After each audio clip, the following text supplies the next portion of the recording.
Now she is. Yep, you're good to go. Okay, so we'll call the monthly village board meeting to order on Tuesday, April 20th, 2021 at 6 p.m. Janelle, could you please take roll call? Is she muted? Sorry. Bertle, Here. Zashki, Here. Baker, Here. Duffy. Is He's Pat- here. Oh, Muted. okay. Kadanko, Here. Nino, Here. and I'm assuming Bell will be a little bit late. Correct. Okay, is there a motion to approve the agenda as presented? I'll make that motion. Motion by Kadanko, I'll second it. second by Baker. All in favor, respond with an aye. Aye. Aye. Opposed? Carried. Approval of the minutes as published for March 16th. Anybody have any comments, corrections? I'll make a motion to approve as presented. I'll second. Motion by Duffy, second by Kadanko. All those in favor respond with an aye. Aye. Aye. Opposed? Carried. Comments, concerns, and correspondence from the public. Is there anybody zooming or calling in that would like to address the Plan Commission on a non-agenda issue? That's village board, Denise, just FYI. Pardon, what did I say? Land Commission. Oh, for God's sake. See, that's how tired I am. I don't even know where I'm at. He does need Okay, it. we'll take that as a no. I was just about to jump off the message or the meeting here thinking, oh, hey, I can get out of this one. Okay, Janelle, do you want to run us through correspondence? Sure. There was an email and related documents that were received from Julie Schmelzer, the Director of Business Development at the DC EDC. And in her correspondence, she discusses a new business retention program that'll be launched in the near future. That program is going to be known as the Beacon for Business. There was also a screenshot that we got from Peter Nelson, and it was of a national news broadcast which stated that Sister Bay was named as the #2 friendliest US city according to Expedia. There was a letter that was received from Steve Jenkins, the executive director of the DC EDC. And in his letter, he states that in an attempt to address concerns about the lack of countywide internet accessibility, the DCE issued an RFP and raised approximately $30,000. Unfortunately, the assessment has turned out to be much more expensive than was originally anticipated. And therefore, the DCED is requesting each municipality in Door County to consider allocating $2 per capita from their ARP funds. There was also a letter from Annie Miller in which she informed the village that she's happy to report that on February 26th, the Door County Coastal Byway was granted National Scenic Byway designation. There's going to be a ribbon cutting ceremony conducted at Lakeside Park in Jacksonport at 1:30 on Thursday, June 17th, and everyone is invited to attend. There was also a thank you note from St. Luke's Church for the donation the village made in memory of Joan Tim. Joan was the wife of Henry Tim, who's been a member of the Library Commission for several years. Then there was an email that was received from Jean Rombeck Bartles, the Secretary's Director at the DNR. And in that email, Ms. Rombeck Bartles indicates that the DNR will be rolling out an initiative that will bring critical information forward for landowners along the lake shore. If anyone wants further information regarding that program, they can contact the DNR. There was also a thank you letter that was received from the Door County Land Trust for the donation the village made in memory of Andrew Knocker, who many of you know was a trustee. Finally, there was a letter and documentation pertaining to the Green Bay Ecosystem National Eusterine Research Reserve Project that was received from David Ward, who is the mayor of the city of Sturgeon Bay. Sturgeon Bay is attempting to get that designation, and Mayor Ward asks that letters of support be sent. And he also states any support would be greatly appreciated. Okay, agenda Denise? item number 1, administration of the oath of office to newly elected village officials, President Rob Zoschke and trustees Scott Baker, Nate Bell, and Chad Kadanko. Okay, I'll start with Rob. If you want to raise your right hand. Do you, Rob Zoschke, having been elected to the office of village president, swear or affirm that you will support the Constitution of the United States and the Constitution of the state of Wisconsin and will faithfully discharge the duties of said office to the best of your ability? Yes, I do. Thank you. And then the trustees, Scott, Chad, and Nate, if you want to raise your right hands. Do you, Scott Baker, Nate Bell, and Chad Kadanko, having been elected to the office of village trustee, swear or affirm that you will support the Constitution of the United States and the Constitution of the state of Wisconsin and will faithfully discharge the duties of said office to the best of your abilities? Yes, I do. Thank you. Congratulations to you all. Thank you. Thank you. Okay, Rob, I now turn the gavel over to you. Thank you, Denise. New Village Board Business Item number 2, consider a motion to convene into executive session pursuant to Wisconsin Statute 19.85 sub 1E to deliberate or negotiate the purchase of public properties, the investment of public funds, or conduct other specified public business whenever competitive or bargaining reasons require a closed session, and Wisconsin statutes to confer with legal counsel for the government body who is rendering oral or written advice concerning strategy to be adopted by the body with respect to litigation in which it is or is likely to become involved. Motion to move into closed session. I so move. Second, Motion by Nenow, second by Baker. We'll now move into closed session. Janelle, do you just want to do a roll call for everybody too? Sure. Baker, yes. Bell, Yes. Bertle, Yes. Duffy, Yes. Kadanko, Yes. Nino, Yes. and Zoschke. Yes. Okay, just so everyone knows, I'll be putting everyone.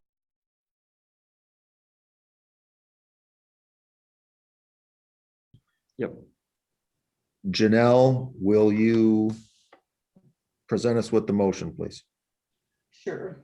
That the village board approves the revised FMLA leave expansion and emergency paid sick leave policy with respect to COVID-19 that was reviewed at this meeting as presented. All those in favor? Well, who wants to make the motion and who'd like to second it? I'll make that motion. I'll second. it.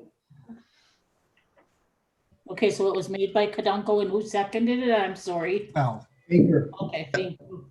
No. All those in favor? Aye. Aye. Opposed? Motion carried.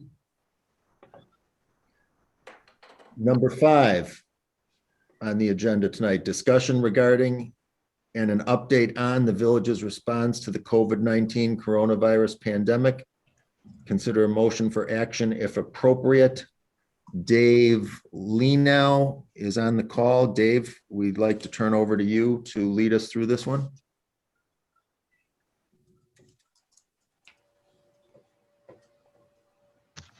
Okay. Can you hear me okay? Yep. Okay, perfect. We did have a county board meeting today, and there was the update on the COVID-19 from our emergency management section and our public health director. I'm happy to report that within Door County, we're the number 2 county in Wisconsin as far as getting vaccinations completed. Don't quote me exactly on these numbers, but they're in the ballpark. About 80% of over 65s in Door County have received at least their first shot. And we're approaching, I think it's 46 or 47% have had their second shot. The vaccine, of course, is now open to anyone over the age of 16. There has been a drop off in the demand for vaccines, both at the hospital and at the county health department. everybody's trying to figure out what that means, if they're going to other places and getting it, and we just don't know. I know like a lot of people in southern Door County have gone to Green Bay because they were able to get appointments there when they couldn't get them in Door County. So they're trying to get a handle on some of that to come back in the numbers. Across the state of Wisconsin, we are, however, seeing a rise in COVID-19. Within the county, we are still considered high COVID activity at the moment. There is some concern if you look to our neighbors to the east in Michigan. The state of Michigan is back above the numbers that they had at the peak of last summer or early fall. And there's a concern as hopefully, it doesn't continue to spread like that. I understand a lot of those that are coming through Michigan are from variants to the virus. So they'll be watching that closely, but overall it's pointing towards good news as far as the vaccination and the continued vaccination availability in Door County. I did mention that they're cutting back on some of the shot clinics that are available. And as a result, for instance, if you wanted a shot, you could go tomorrow to the Department of Public Health or call them. They would have shots available tomorrow on a walk-in basis because the demand for them have fallen off enough that they now have extra vaccine, it appears, on a daily basis. As far as the county itself, they are going to continue evaluating. They have reopened their buildings back up. A lot of departments still operate by appointment, but you are free to come into the building and move around and go to where you want to go. So they continue to open it up. And I believe on the 1st of May, they'll do a reevaluation to potentially look at opening it up a little bit further. That's what I got at the moment as far as at the county level. Thank you, Dave. We appreciate that. Any questions or comments for Dave from anyone? Okay, thank you. Point number 6 on the agenda, discussion regarding the potential extension of the Village of Sister Bay's declaration of public health emergency. Consider a motion for action if appropriate. I'm going to ask Bo to detail this for us. Well, this has been recurring for us monthly at the board. So this one is just changing the dates for another 30 days. So if, the board wants to discuss, or we can just amend it and add another 30 days. So moved. Second. Motion by Denise, motion by Berto, second by Bell, to amend with a new date, the extension of the declaration of public health emergency. Any further discussion? All those in favor say aye. Aye. Aye. Opposed? Motion carried. Point number 7 on the agenda this evening, discussion regarding the provisions of the draft of ordinance number 281-042-02021 that requires the wearing of masks in public spaces in the Village of Sister Bay. Consider a motion for action if appropriate. Yep, so I can just introduce this.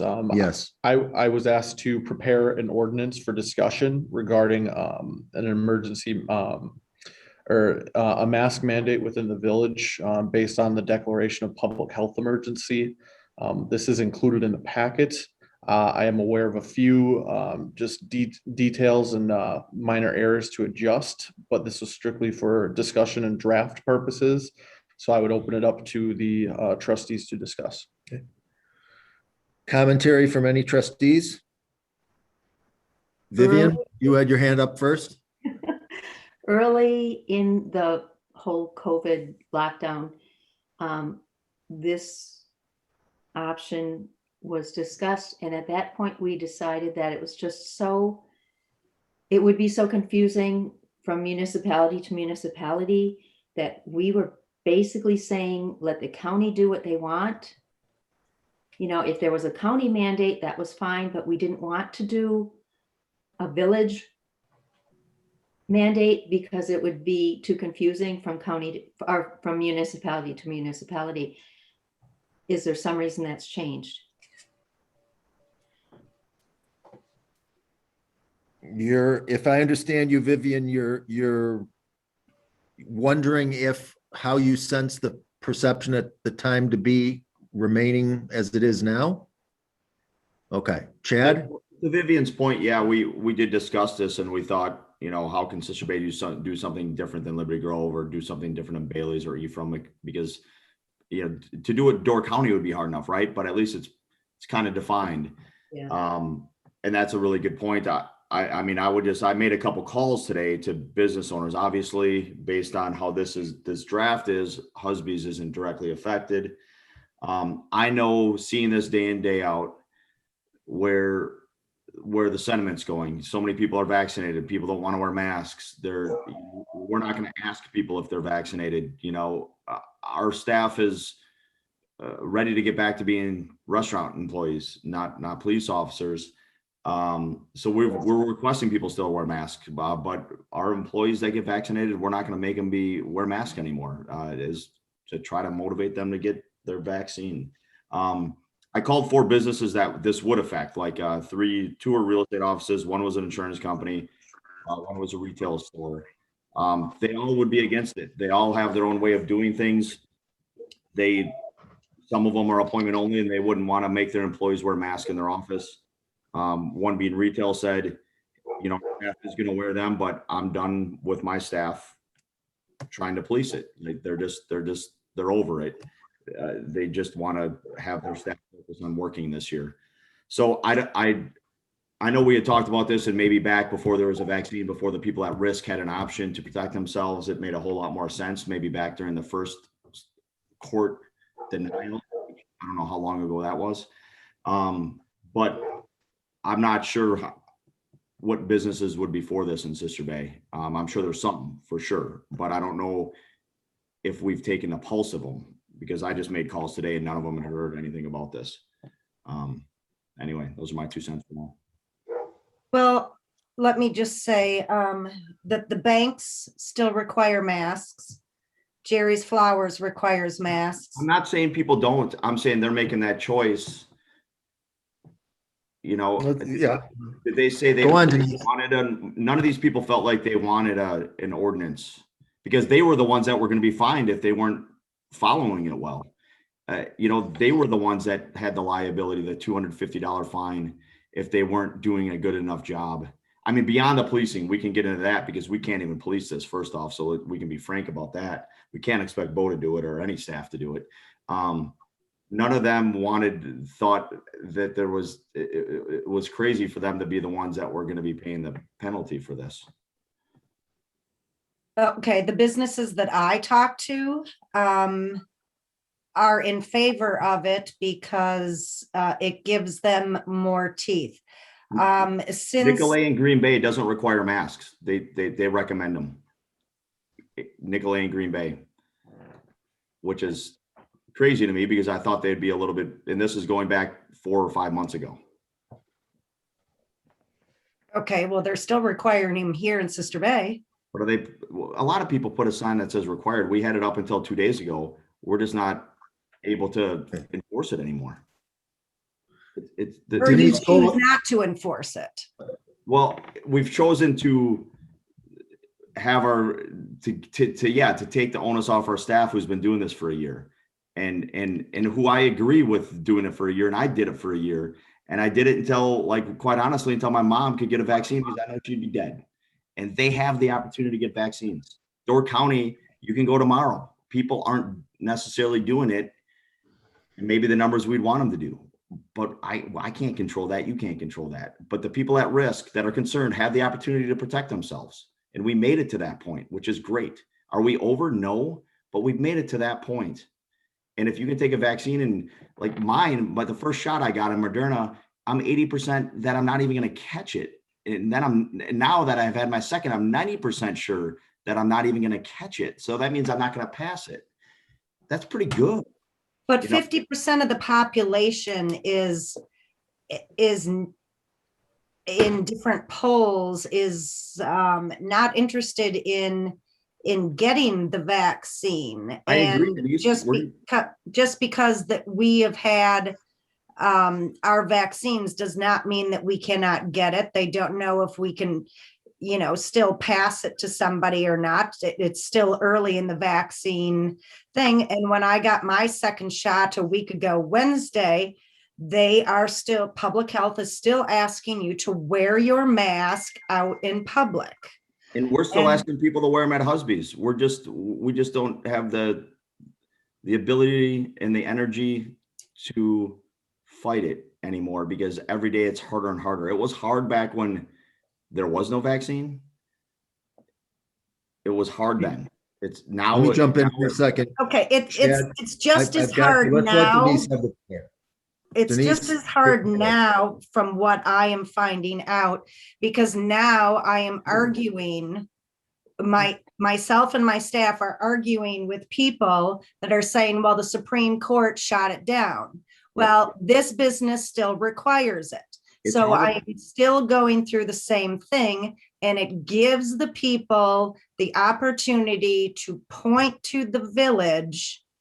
And I wrote parts of this specifically to make sense. And if you don't want, if there was pushback against the penalties or whatever, that certainly can be discussed. But the majority of businesses are doing this anyway. And the businesses that I have talked to, just like I talked to, over a year ago when I proposed this, want some backing. The businesses want some support. And the restaurants, bars, and taverns are excluded from it because you have to take your mask off anyway to eat or drink. So it makes no sense to include And that. we're also the biggest problem. So like we're where people are closest together. So I don't know. I called 4. I was 0 for 4. Holly Thomas, Aaronet, I don't even remember the real estate firm. Shore West, Steve at David Insurance, Yenny, who owns a retail store. They're all against it. They're done having their employees enforce it, and now knowing that their employees, if they don't enforce it well enough, that they're liable to get fined for not enforcing it well enough, makes them even think it's not the legislation that they could even go behind. Yenny was on here earlier. She's still with us? David is doing appointments only still. They're in office. This would apply to them. People in my office, they're 15 feet apart. We haven't been wearing masks the whole time. We stay apart. We keep our door closed. And that's Glenn- fine. If the public's not entering, then it doesn't apply. Well, and we're Liberty Grove, so it wouldn't apply for that. But it's still. I don't know. I've said my piece. Let's get, I am here. okay, before we get to opening the floor for open commentary per suggestion of Chad and Denise, Pat and Scott, can you, if you have any comments, weigh in for us? Do you have anything to add? Age before beauty, sir. Okay, well, as just the first point, I'm up at the resort and they are requiring masks and we have not had any pushback. I cannot recall one incident where somebody was in not wearing a mask. My personal feeling, I'm of the old age group. I'm all for it, but my 2 cents. And I would just say I would happily support this. However, I don't want to infringe upon people who don't feel comfortable in enforcing it. I do think that we are quickly moving to a point where a great deal of folks have the vaccine or certainly have the ability to get it. I think it's a great idea if you're going to be close to people to still wear them. So I happily will enforce it. But, again, I guess I'd leave it to the people that are going to need to enforce this. And if they're for it, fine. If not, I could go either way. I appreciate that, Pat. I'm gonna jump in before we consider open commentary on this. I believe, like Denise, that we need some sort of statement on this. My question to everybody, based on what has all been said, is what about a formal village recommendation that says the Village of Sister Bay formally recommends that each business have their own guidelines or policy on masks, makes it clear to their incoming customers and upholds their policy as they create it, something along those lines. Because, and where I'm coming from on that is the resounding comment seems to be individual businesses want to do their own thing. We're at that point. Some businesses feel like they need, to Denise's point, they need some teeth behind them on their position. Would something such as a formal recommendation to say, everyone, our recommendation is each business have your mask guideline or policy, have it clear, and whatever that policy is, make sure everybody who works for your business presents the same business policy to your customers. How does that sound to people?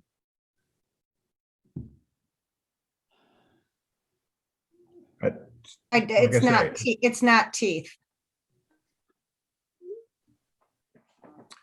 Well, would it be better if it was the village fully supports and will back our local businesses mask policy? Whatever that should be, That's better. within the guidelines of the law. I mean, you can't, Yeah, probably do some things, but If I can just chime in, Bo? just the biggest challenge from a municipality like ours and our standpoint is the enforcement side. We've been very clearly told last year when this all started that the sheriff's department was not going to be enforcing local ordinances, especially pertaining to COVID-19. So that's just, we don't have our own police force. We don't see that side of operations. That's going to be a bigger challenge as we get into the summer season. Yeah. Guess, Rob, you kind of forgot me here. no, I'm sorry about that, Nate, because you disappeared on me there. You're going incognito tonight. Yeah, I think that if the village is to consider having this ordinance, we'd have to be able to enforce it, because to have ordinances that we're not enforcing dilutes every other thing we have, and that's happened in the past. And I personally would patronize a business that does mandate having masks versus one that does not.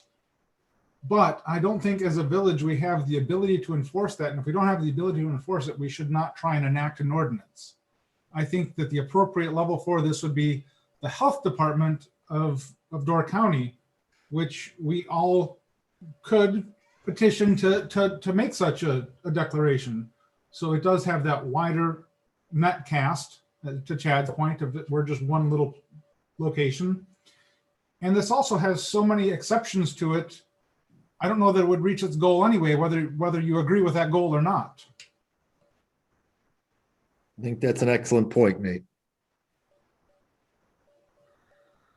Now, if we move forward with a formal recommendation, would we want it to include more, and also to kind of piggyback on Pat's valid point, would we want it to include some type of a statement that says, as of this time, each business being responsible for their own mask guidelines, should we enter into a future time when there becomes a new state mandate, each business will be expected to adhere to that, or do we not need to even get to that depth? There will not be another state mandate, and the public health department did put out a recommendation statement. And can you summarize that for us? I wrote it. I did put a portion of it in Okay. the ordinance itself. It's one of the whereas, on April 1st, 2021, Door County Public Health issued an emergency advisory which stipulates that everyone 5 years and older should wear a face mask when in public. The COVID disease activity remains at a high level in Door County, and the county has been informed of a positive case for the variant B1.351. Researchers have found this strain spreads more rapidly and easily than the original SARS-CoV-2 virus. I think that there was some additional verbiage in their recommendation. I did not include all of it in there for whatever reason when I was rewriting this. So it's out there, and I thought that we could tie it to, you know, the emergency order, which we do at 30 days, you know, and I understand, you know, Chad's point and everything, but I'm still, the vaccine is still new. The variants keep coming. We don't know where this is going to end up. Maybe we're going to have tens of thousands of people, you know, come here this summer. Bookings are crazy. I just think the Parks Committee just authorized new banners to be made that are going to go in Waterfront Park by the bathrooms and on top of the hill, you know, that talks about wearing masks. It doesn't say there's a mask mandate, but it's reminding people to wear masks, that we are a community who is proposing, you know, that everybody who comes here does this, especially in the, you know, the businesses that mandate it. You know, I'm not going to beat this thing to death. I thought it was something because of the variants, because of the unknowns, because just because you have a vaccine doesn't mean that you're not going to get it. And yeah, I realize that, and it states that in the ordinance that, or in the research, that yes, you will probably not be hospitalized and you will not die. And that is great. But the research that they are showing that 33% of people who get COVID have neurological issues, which could last for years. That's what I'm worried about. I don't want to be that minuscule percent because of a bunch of out-of-towners being belligerent and arguing and not adhering to my freedoms and my rules as a business owner, and something happens that, you know, I'm that minuscule percent that's going to get it, even though I've had the vaccine, and then end up with long COVID. That's my perspective. I guess, Denise, I was there when I actually last fall, I don't know if you remember, I was talking to you and I saw that one of what was apparently not a very common, very negative reaction by somebody that came in there. Yes. So that was not stopped by having the mandate. People are going to do that anyway. Yes. I think that we really need to lean on our county and our county reps, whoever that is, in case they're listening, and push on them to maybe have that public health push a little harder. And I would actually wonder, does it make sense for the county to consider an ordinance that the sheriff would enforce that has another penalty, an additional crime, to disregard a business's mask policy? Because that seems like something the sheriff could and possibly would enforce.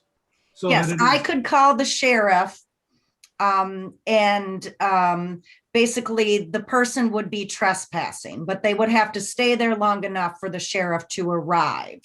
I'm saying that there should be something beyond trespass. Maybe that's where this needs to go, because I do think 100% that if a business says you need a mask, you need a mask. And if trespass is the penalty, that's way too cumbersome. And like you say, they've got to stay there the whole time. It's not practical. So maybe we should reach out to Dave Leno and ask him to bring that up at the county level, because that seems like a pretty reasonable idea to me. Nate, it just comes down to resources still. The sheriff's department doesn't have the resources to I'm do not saying that you make them, you have to do something with it. So, because to make a trespass stick, like Denise is saying, they've got to sit there. So you've got to give something that is enforceable. That's not them going out there saying, you've got to wear a mask, but saying you have to follow the rules the business has set. I hear what you're saying, and you can't do everything, but maybe that's the one thing we could do.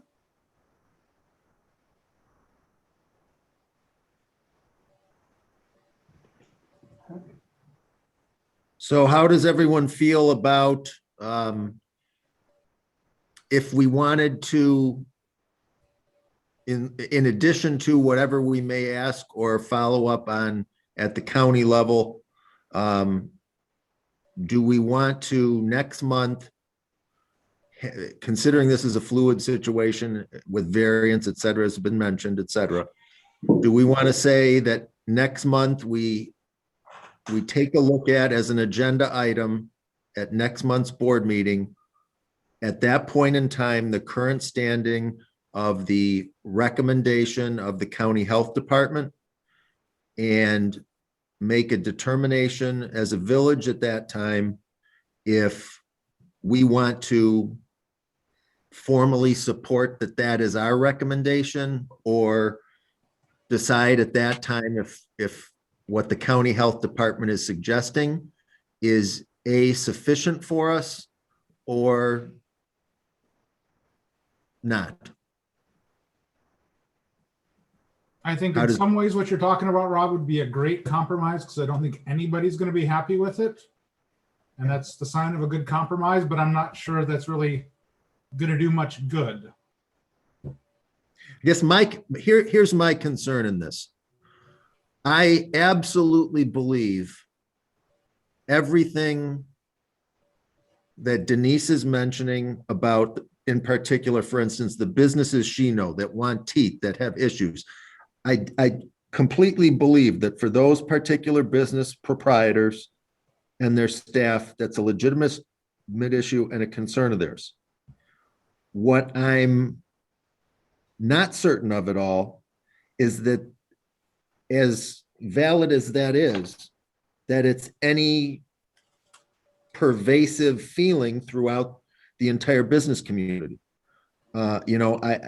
Based on commentary on the call tonight, and it would seem like the majority of the businesses are probably more of the mindset on the other end of the spectrum.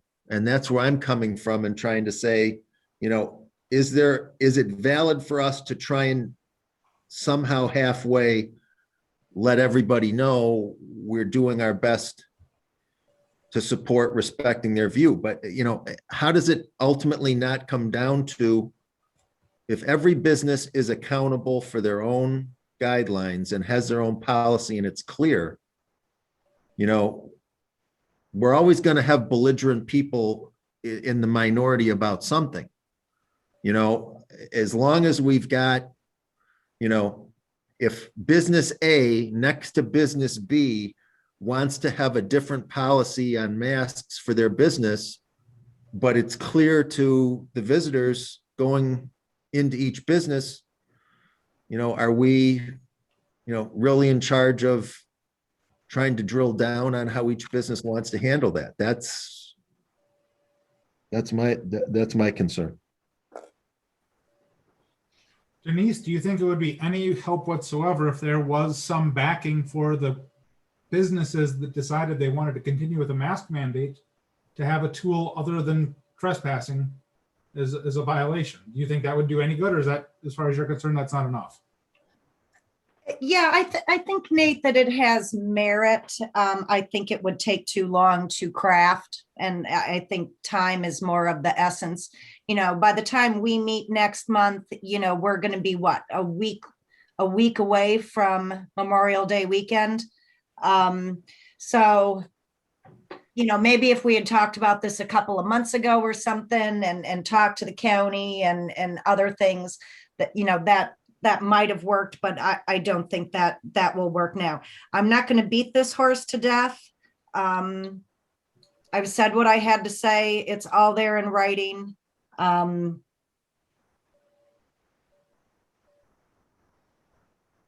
I don't know that we could enforce it, but I do think it's a good enough plan that I'll make a motion that we approve it. How about that? And we'll just see where that goes. I'll second it. Motion by Duffy, second by Berto to approve. Probably should do a roll call on this one. Yeah, right. And Janelle? so, okay. I was going to ask if Janelle could do a roll call vote. Yeah. Janelle, will you please? Janelle, you're muted. Janelle, roll call vote, please. Can we have the motion read? I Sure. want to know what it is exactly we're voting on. Okay, that the village board passes and adopts ordinance number 281-0420-2021 that requires the wearing of face masks in all buildings open to the public in the village of Sister Bay as presented. The provisions of ordinance number 281 shall remain in full force and effect unless and until such time as the village of Sister Bay's emergency health declaration expires, unless it is extended, terminated early, or modified by the village board. I'd like to make one comment before we vote on this. Don't you think it would just make more sense for us to have more businesses know about this and comment on this before we even vote on it? I mean, here's the deal. We're in a small community, and I get as annoyed as the rest of you when everybody bitches about what we've done because they're too lazy to read agendas and come to meetings. I get it. We're all there. But this is a big deal. And this is, I called 4 people today that this would affect. Me not being one of them. This doesn't affect my business directly. And not all 4 of them were against it. And not all 4 of these people are, none of it was an ideology. You know, it wasn't like this is a big political thing. You know, they probably see the world much the same way I do, and even you, Denise. I don't think us making this big of a decision, I don't know if any of you besides Denise and me have spoken to at least 4 businesses in this community that this will directly affect. I'd like to see your hands, because if you're making decisions and you haven't even talked to the people that's going to have to enforce this, I think you're derelict in your duties of what you're voting on here. And I respect you all, and I don't mean that with disrespect, but this is a big deal. We're a village in a county. Many people identify Door County as Door County. For us to be doing something completely out of step and to not have sit there and made countless calls and said, hey, this is what we're talking about. We don't even just want you to be there to voice your opinion. We want your input on drafting this thing.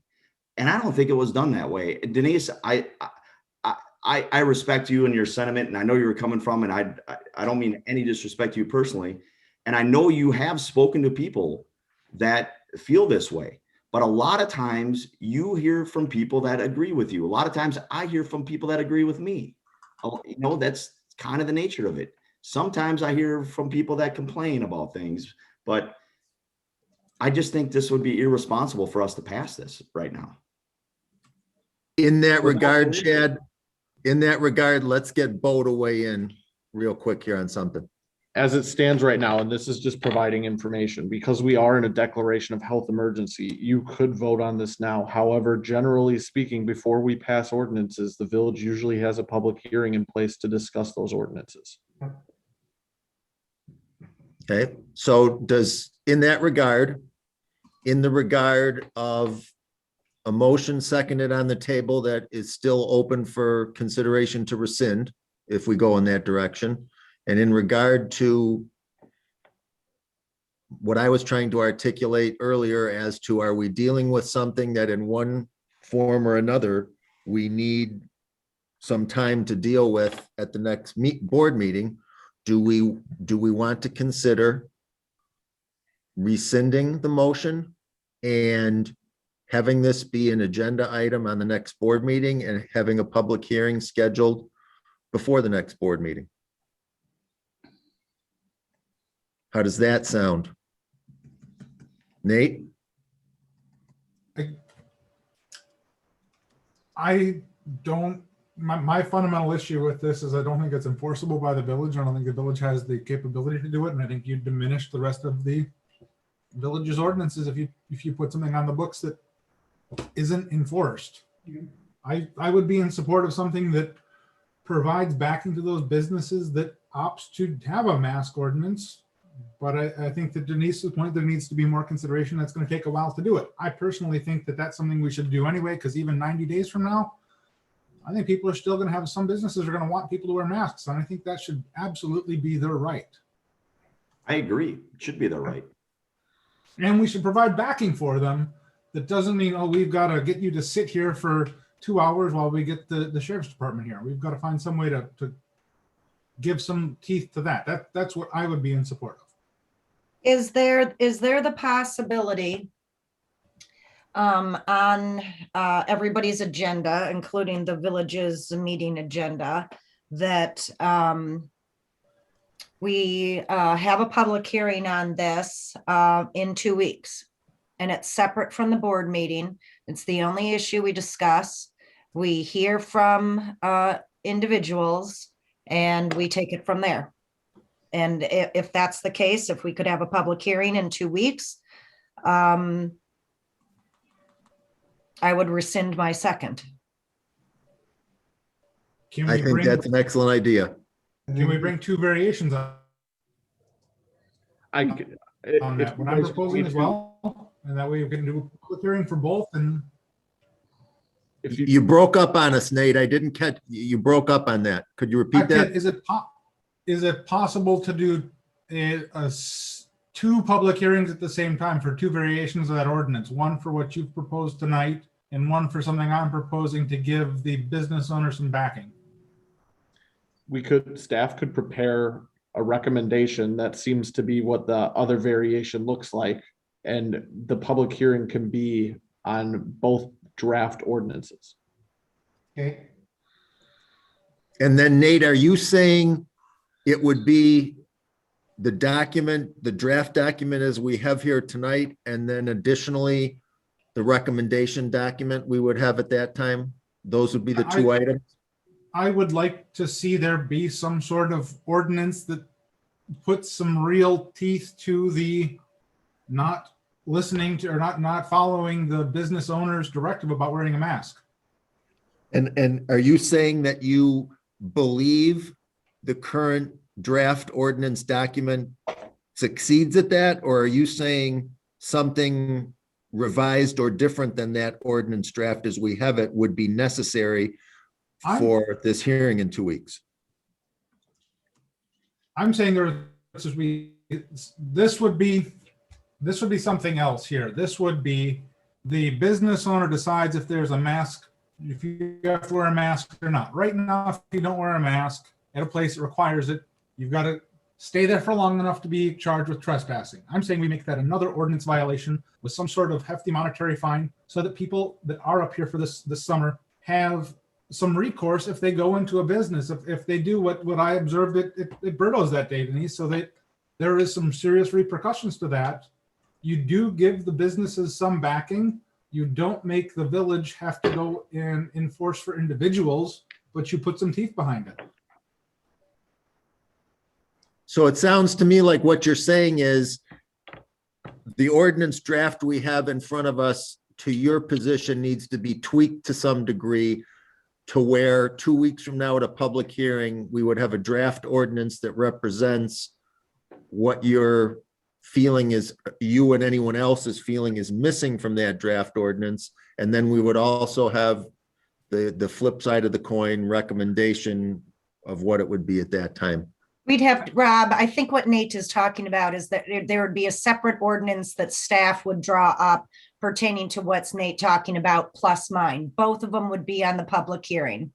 Okay. That way we'd have the choice for whichever one we wanted to move ahead with. We'd have the public hearing. There would be the duplication of public hearing expense and all that. And in that instance, those 2 documents, in essence, would be version A and version B of something more substantive than a mere formal recommendation. Correct?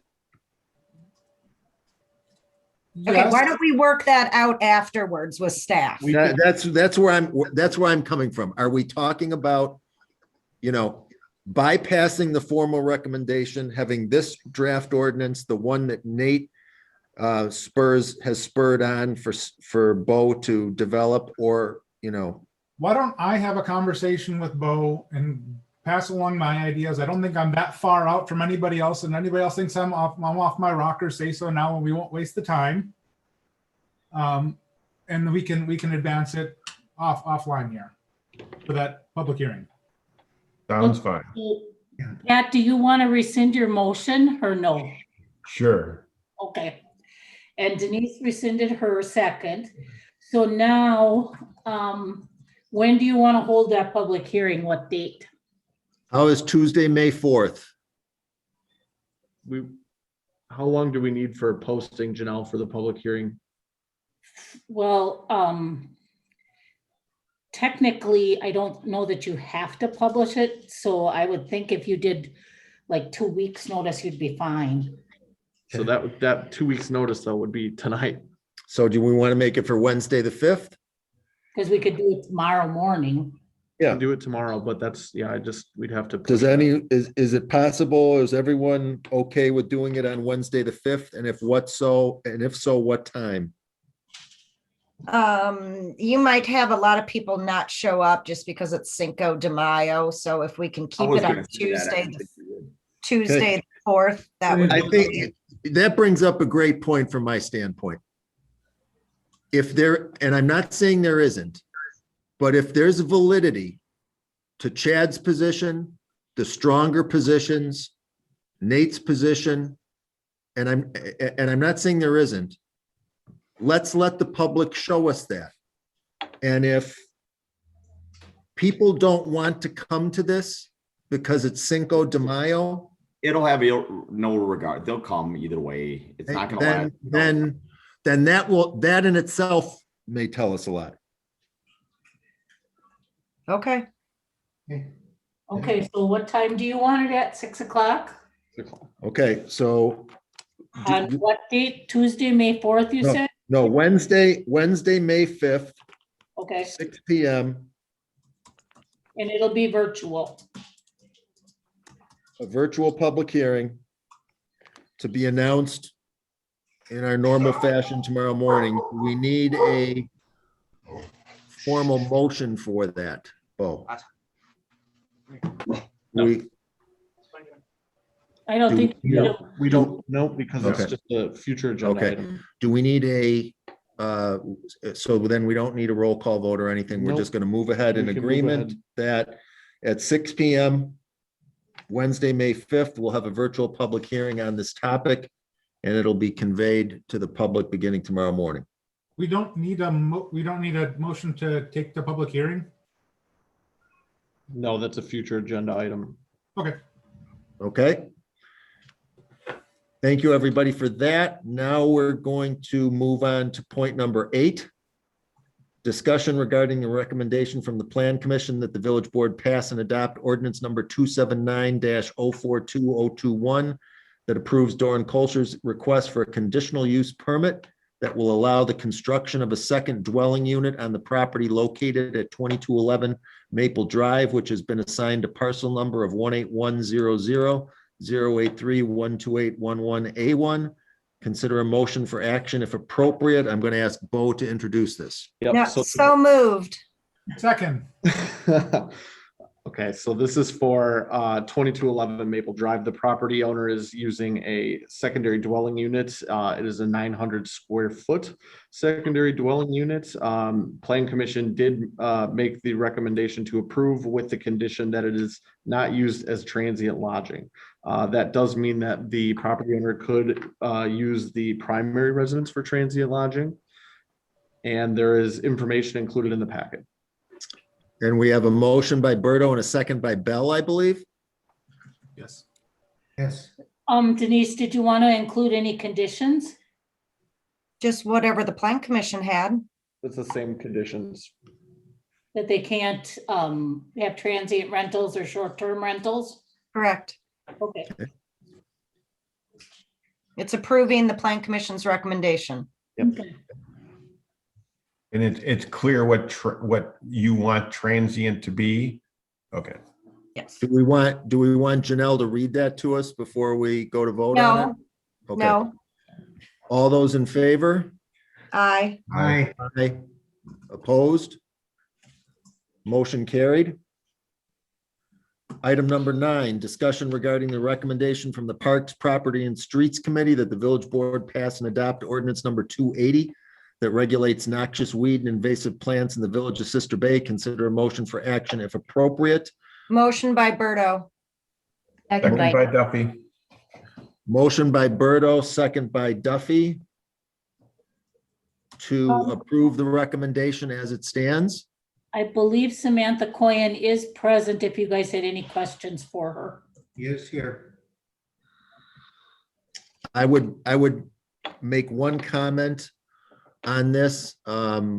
Bo and I and Heidi spoke earlier in the day about clarifying some verbiage regarding the landowner cost or no cost. Bo? Yeah, you did call and ask about that. Yeah. I did bring Samantha in to help clarify the ordinance as it's written. If she wants to, Samantha, are you there? Give her a second. It looks like Samantha might be. I think you're muted, Muted. Samantha. Muted at the time. That, please. Um, There you go. Can you guys hear me We can hear you. There's a little bit of feedback though. now? Okay, is this better? No, I think the volume's too high on your computer.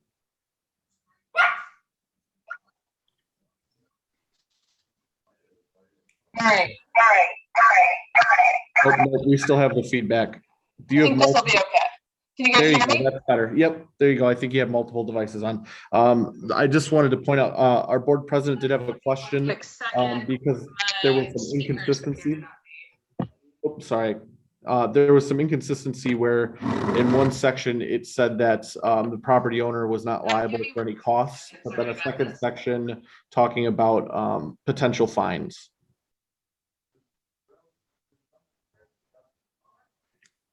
I think she muted again. Sorry about that. So what were the questions that I could answer? Sorry, I can't hear you. Can you say? Oh, can you hear me? Yep, I can hear you. Okay, so the question was just if you could clarify where it said in one section where there was no fees or charges to the property owners, but then a second section talking about potential fines for the property owners.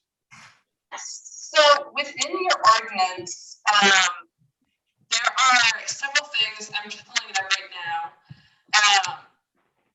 This ordinance, you can choose to enforce or adopt as you see fit.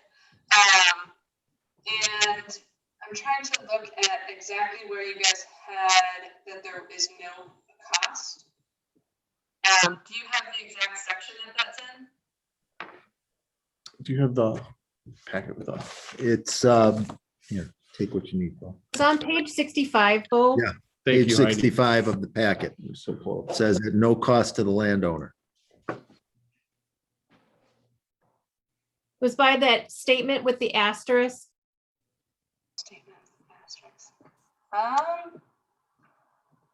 They're signing that they acknowledge that they are allowing that the team to come in at no cost to them. So this is an example of when you guys are seeking for a landowner to do treatment.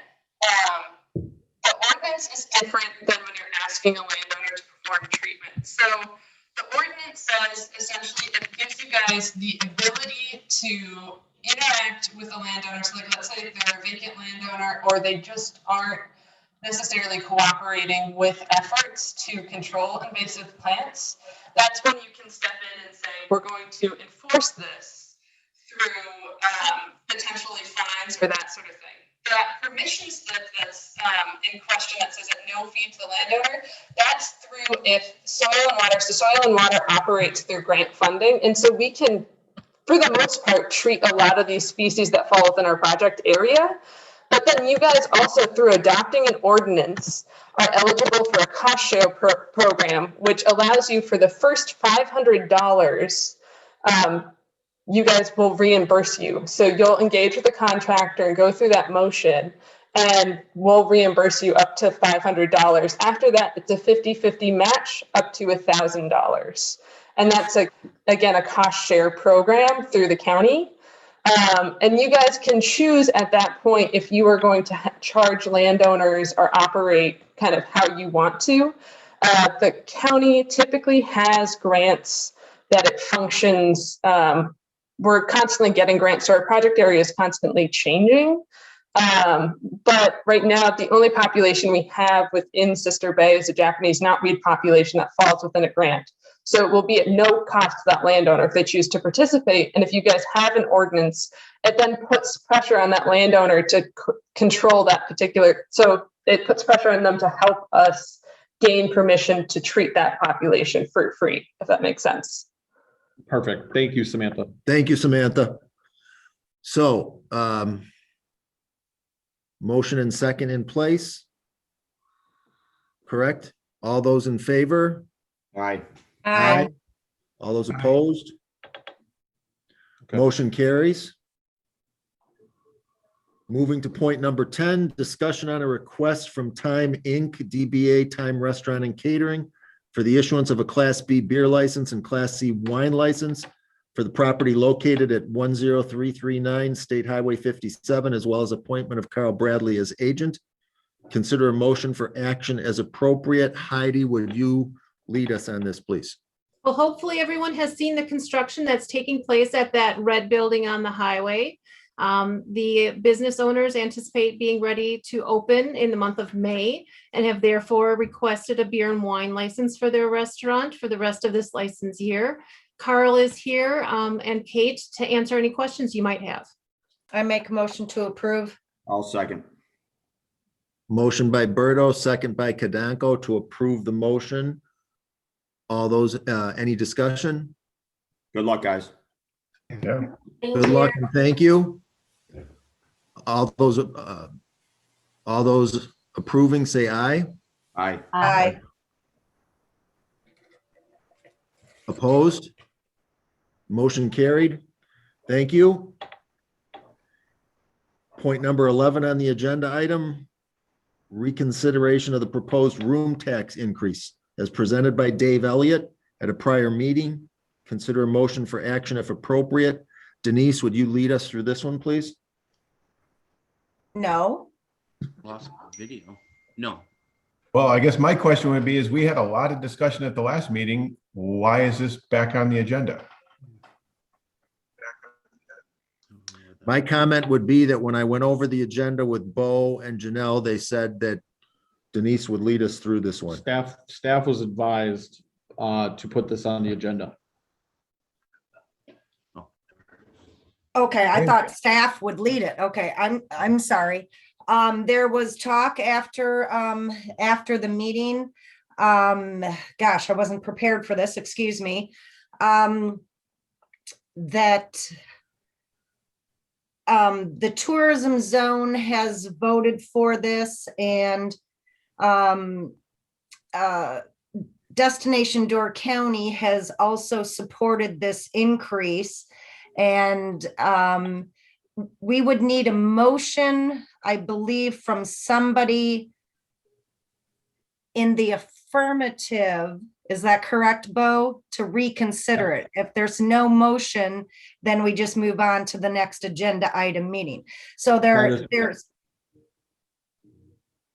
things that have changed, and we now have a 7-member board and not a 6-member board. I'll make the motion. I think I was in the affirmative. I'll second. Yep. Motion by Kadanko, second by Berto. Any further discussion? Well, I would just say that we had lengthy discussion. The reason that we're here is for the people that elect us. And to me, to pull out a safeguard for our local businesses who are our neighbors, family, and friends, to make it easier for politicians to get something through is sickening. If the only reason that this is in there is to safeguard, if for some reason it isn't what it's intended, it goes away. If it's a good thing, it's a rubber stamp and you say, this is working great, extend. Why would we pull a safeguard for our local businesses? That makes no sense to me. Because as a whole, then it's not voting for it, because it has to be consistent with how every other municipality is voting on this. Kat, I think this has already been discussed. I don't think any further discussion is going to alter people's opinions on it. I mean, I think that it's pretty apparent which way. Exactly. It was already discussed and voted upon, and it should be over. You're exactly right, Nate.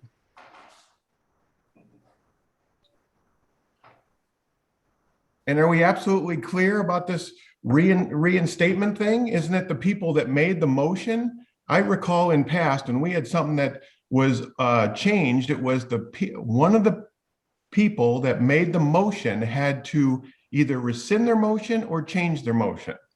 I would like clarification as to the proper way, if this is going to get done, needs to be done. And 100% sure, or table it till the next meeting, until we are absolutely sure. And you're muted, Bo, if you're trying to talk. No, I'm sorry. Rob was just asking me a question. I also I'm don't trying to like get, the idea that there's conversation with open meeting laws that I get ticked about last month that I did something. And apparently after the meeting, there was walking quorum discussing a meeting that was already voted upon. That's a no-no, right?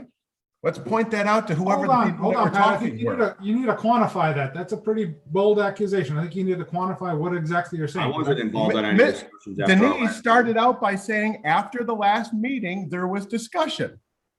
Yes, there was discussion at the Tourism Zone Commission that gave their approval, and there was discussion at Destination Door County that has given their approval in their minutes, and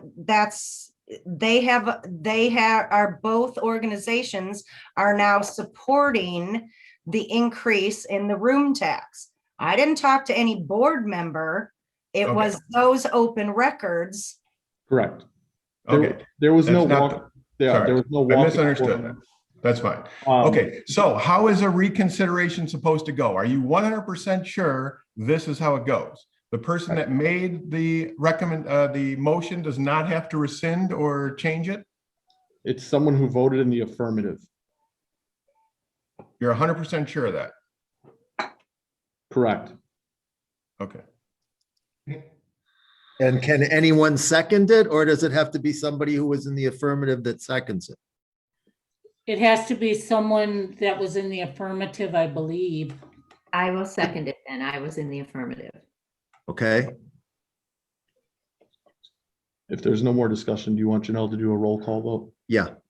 Janelle, I'd like you to do a roll call vote, and before you do, can you, for the record, read through what the roll call vote is on specifically? Okay, a motion was made by Kadunko, seconded by Nino, that the village board reconsider the motion that was made in support of the proposed room tax rate increase to 8% on the condition that a sunset clause must be imposed. Is that what you want to say? I think that covers it, right? Okay. Okay, Okay, so now you want to take a roll call. So Baker, Now, wait a minute, did you say that we are voting on with the sunset clause? no, you're reconsidering it. First you have to reconsider it, and then you make a motion to take other action. Okay. I'm You have to gonna vote to reconsider, and then you have to propose any changes. So if you want to reconsider it, you're going to vote yes at this point. Correct. Okay, I'm gonna vote no. Okay. We got to go Al? through the roll call. Al, Yes. Berto, Yes. Nino, Yes. okay, who am I missing? Kranko, Yes. Duffy, No. and Sashki. yes. Okay, so you've got 2. 4, 5 yeses to 2 nos. Correct. So now you have discussion regarding Right. this all over again. So discussion on the reconsideration. Yes. Do we have that original before the reconsideration? Do we have a reading of the original? I can see if I can find it. Because I don't see it in the packet here.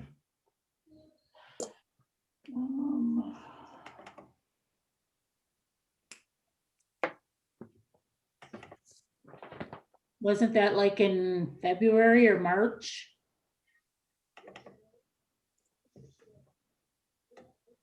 Probably February. I think February, yeah. Yeah, I think February. Okay, my computer's just being a little bit slow.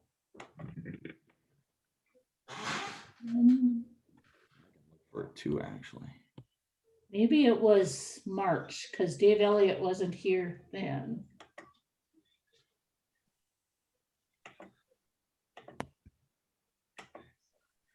Hi, I'm at the computer at work. I can step in here. Okay, good, thank you. Tasha. For March agenda item number 5 says discussion regarding resolution number 452-0216-2021, which authorizes amendments to the Door County Tourism Zone Commission operating agreement that will allow an increase in the room tax rate that is charged in Door County to 8%. Is that what you're looking for? They want to know what the motion was. With the resolution, yeah, I'll make a motion. We adopt the resolution as presented. I don't know if we need to read it all right now. I don't have it in front of me to read. Would you I'll like me? second that, Chad.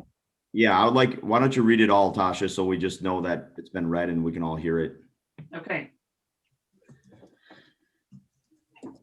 Village of Sister Bay, resolution number 452-0216-2020, resolution authorizing an amendment to the Door County Tourism Zone Commission agreement. Whereas the Village of Sister Bay is a municipality located within the Door County Tourism Zone, and whereas the Village of Sister Bay imposes a room tax pursuant to Wisconsin statutes 66.0615, and whereas the Village of Sister Bay entered into an intergovernmental agreement, the Door County Tourism Zone Commission agreement pursuant to Wisconsin statute 66.0615 sub 1M sub B and Wisconsin statute 66.0301 with other municipalities located in Door County, known as the member municipalities. And whereas the Tourism Zone Commission agreement created the Door County Tourism Zone Commission for the purpose of monitoring the collection of room taxes, contracting with the tourism entity to obtain staff, support, service, and assistance in developing and implementing programs to promote the tourism zone to visitors, and to do all things necessary and provided for by Wisconsin statute 66.01 or .0615.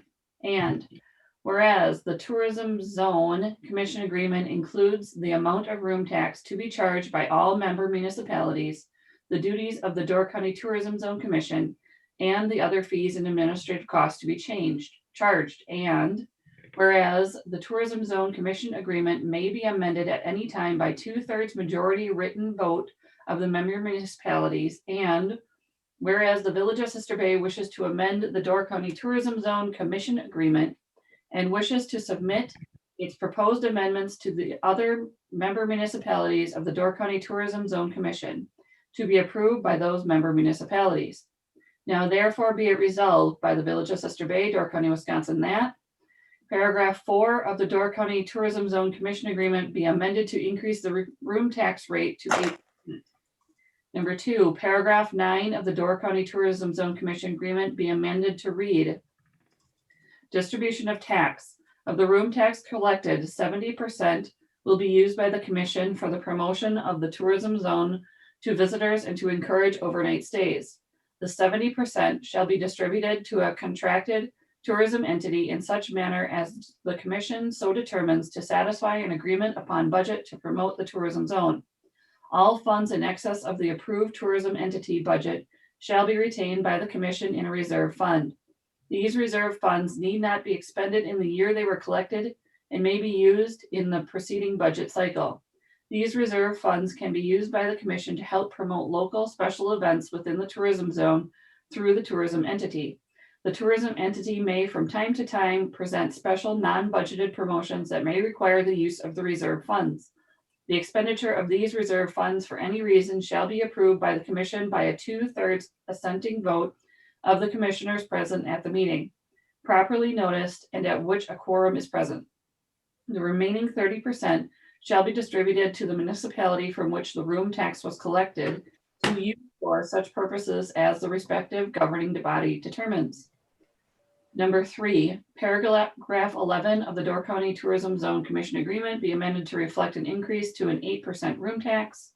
Number 4, paragraph 18 of the Door County Tourism Zone Commission agreement be amended to read: administration. administrative expenses of the commission, which include the cost of issuing permits, monitoring collection of room tax, reviewing the progress of the contracted tourism entity, approving the tourism entity's budget, approving the payments of monthly expenses, and preparing monthly, quarterly, and annual reports to the participating municipalities, plus any and all tasks and costs necessary in the operation of the commission shall come from direct payment by the member municipalities.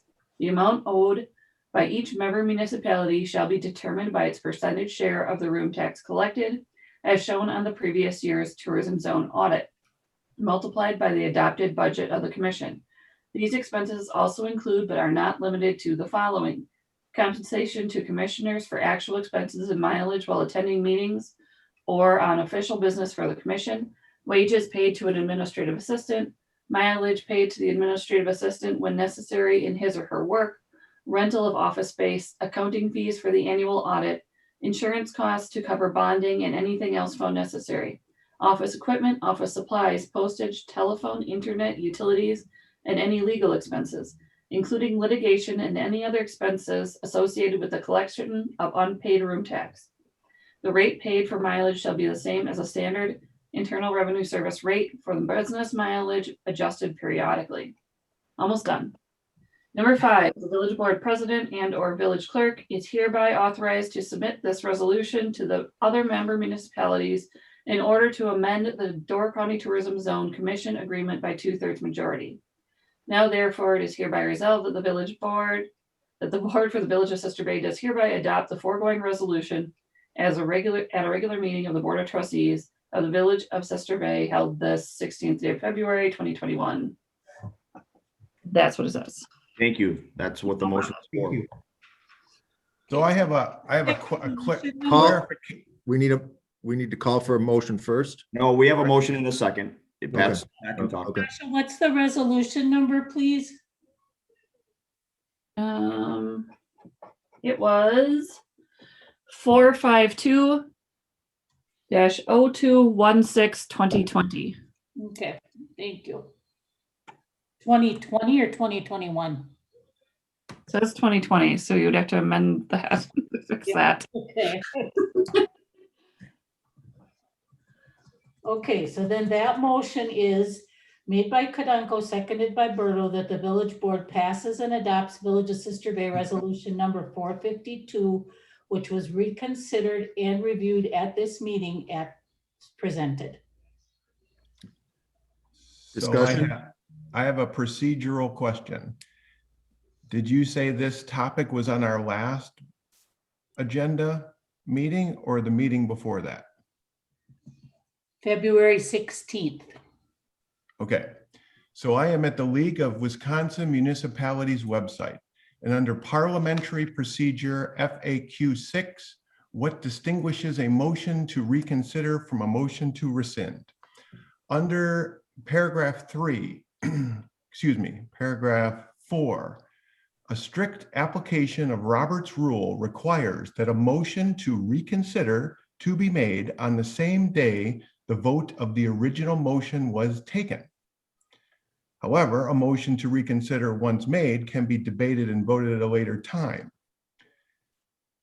We are 2 meetings past.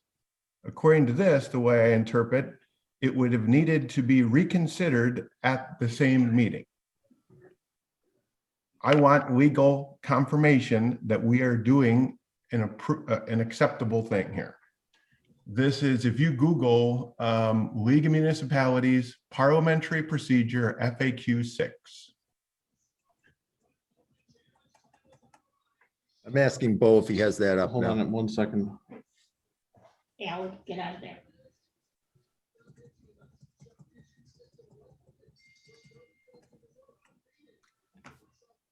Now it goes on a later paragraph. It says many municipalities have adopted rules that allow motions to reconsider to be made at the next meeting. So the question would be is, do we have that written in our bylaws? If not, we follow Robert's rules, which would state we need to do this at the meeting that the motion was made and voted upon, if I'm reading this correctly. So Am I unmuted? You're To, good. to my knowledge, Pat is correct. Unless your rules of order allow us to, we cannot go past the next meeting. I'd have to check our bylaws to see if that's written. I don't have that right in front of me. So in that regard, at this point, can we table this as an agenda item for the next meeting? To give us time to have Bo fully research this? Denise? It was when I talked to Bo, once about this, he said he was, confirming with Randy on how to address this issue. Did you not do that? No, I did do that. That was several months ago. I'd have to confirm with Randy, but when I last discussed with him, he said if an individual who voted in the affirmative rescinded, then it could be discussed. So I'd have to talk to Randy on that one. Okay, see if he'll Can I- answer the phone. You try and call him right now. Should we move on to the next agenda item? You can take- I'm gonna step. my out and only take the call. comment on that is I would prefer not to cut Miles off or interrupt him. He's been diligent and waiting, in my understanding, in a night that was difficult possibly for him to hang with us. Table this until after that agenda item. That sounds better to me. We'll table this discussion until after agenda item 12.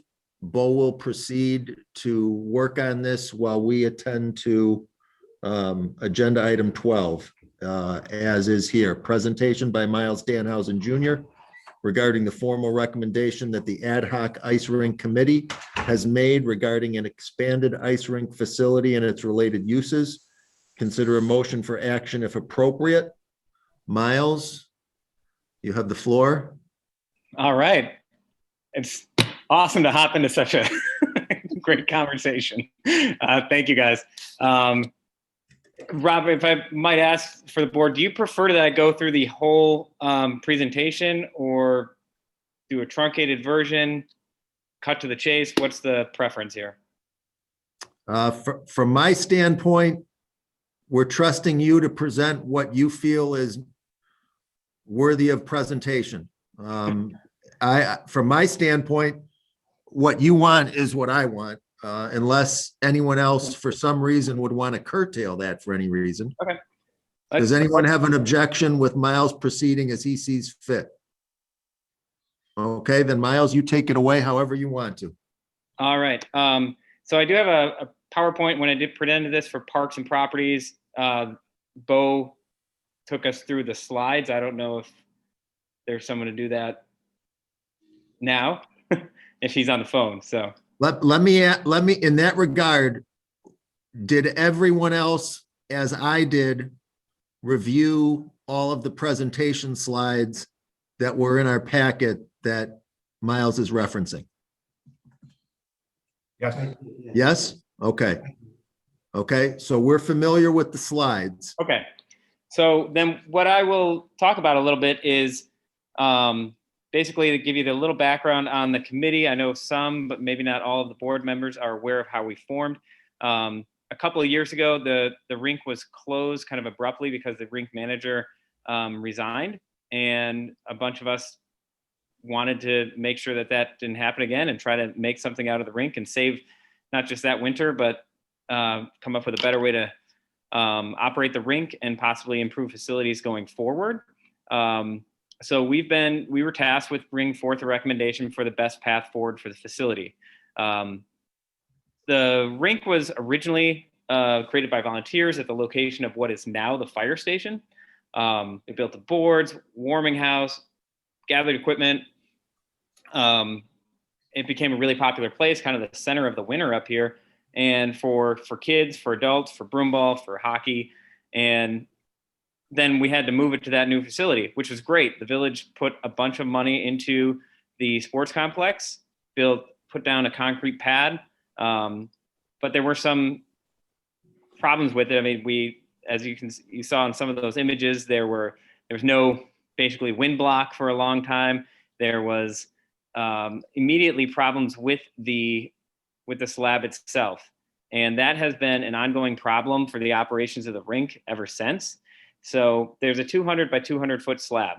That's the ice rink. It's just concrete. There's no cooling system in it, which was not expected at the time. But the rink is poured in a concave manner. I think that's the right word. It's got an 11-inch drop from the edge of the slab to the middle of the slab, which means that requires 13,000 cubic feet of water just to get it to level. So not even to get like, it's not a flat surface that you can just put thin layers. I mean, that's just to get it to the level point where you start building a surface. And then if you get any sort of warm weather, you get immediate melting. I mean, you're talking, it gets 35, 40 degrees, you start to melt. It's really hard to bring that ice back up to a playable and usable surface. I've played broomball for most of that rink's existence. I've played many times because we're pretty diligent about it and we just want to play, but we've played many games with exposed concrete and slush and puddles because of this problem that's always been there.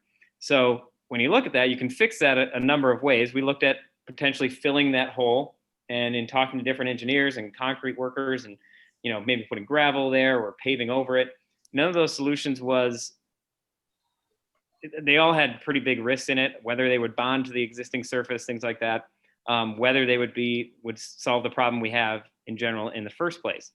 So we also looked at, basically we'd have to start over. It seems apparent that the slab has to improve the facility substantially, the slab has to come out and be at the very least poured as a level slab. That's going to cost a chunk of money, but you still have an issue of, you still don't have coolant in there. You don't have a way to make ice when the temperature gets to 30, 35, 40 degrees. So you're going to have an inconsistent opening, which means you can't really promote activities there. You can't really market it or advertise it. And you're not getting the best use and the most use out of that facility. So we looked at some synthetic ice systems. We looked at the possibility of putting a pavilion out there. Would that give us enough shade that we could have ice longer? And then we looked at, you know, the grand scale of an indoor facility which would be like a full indoor hockey rink and things like that. We pushed that to the side pretty quickly because you're talking pretty substantial, huge costs and a lot of labor to make that go. And then you've just got this indoor rink, which kind of takes away from the ambiance of it. Basically, what we settled on as our best recommendation is to tear out that slab and put in a new slab. And you could do this over phases. You could do it all at once if you wanted to put in a lot of money right up front. To replace that surface with one that has coils, that's connected to a refrigeration system, that has either new boards or we go out and find used boards. And then you enhance the grounds and landscaping and improve the lighting out there to make it not just a place to play broomball and not just a place for hockey or anything, but a true winter centerpiece for Northern Door County. You have expand the warming house to be something that people can actually gather in, that maybe is more than just a place to put on your skates, but is a place where people might be able to hang out. You make it ADA accessible so that grandparents can go in there and watch their grandkids and kids skate and play hockey without slipping on ice and risking injury. And those could, like I said, those could be done over phases, or they could be done all at once. You could put in a new slab and put the coils in there, and then add the chiller system later if you want to do fundraising. You could even add a pavilion later. You could put the footings in, so you could put a pavilion in at a later date if you wanted to go that route. So there are plenty of options to do this in smaller phases. But what we would create then is something that is, generally we've done a lot of investments in our beaches, in our summer amenities, some of our spring and fall amenities, but all of us locals, we live here through the hardest part of the year here, those winter months. And we really haven't, as a community, invested much in making that time of the year better in a long time, at least that I remember. And I see this and our committee sees this as something that could be, forget about attracting tourists. I don't want to make this about just bringing more people up here, although I think it would.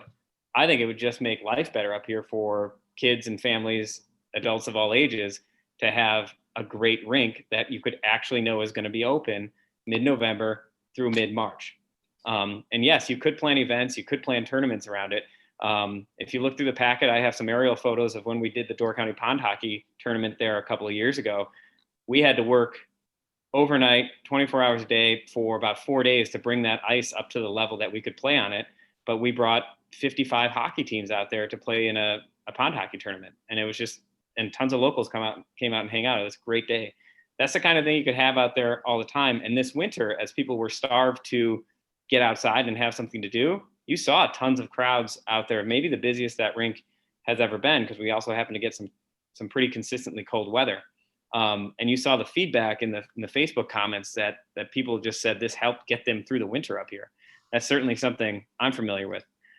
In that packet, I included some examples of the look and feel of other sort of winter centerpiece destinations like this from other communities that are good examples of what might be possible here. Obviously, this costs money. So I'll give you the breakdown.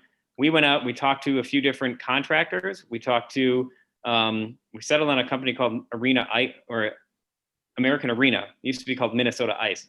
And they met with us and walked us through what the process would be and what the cost would be.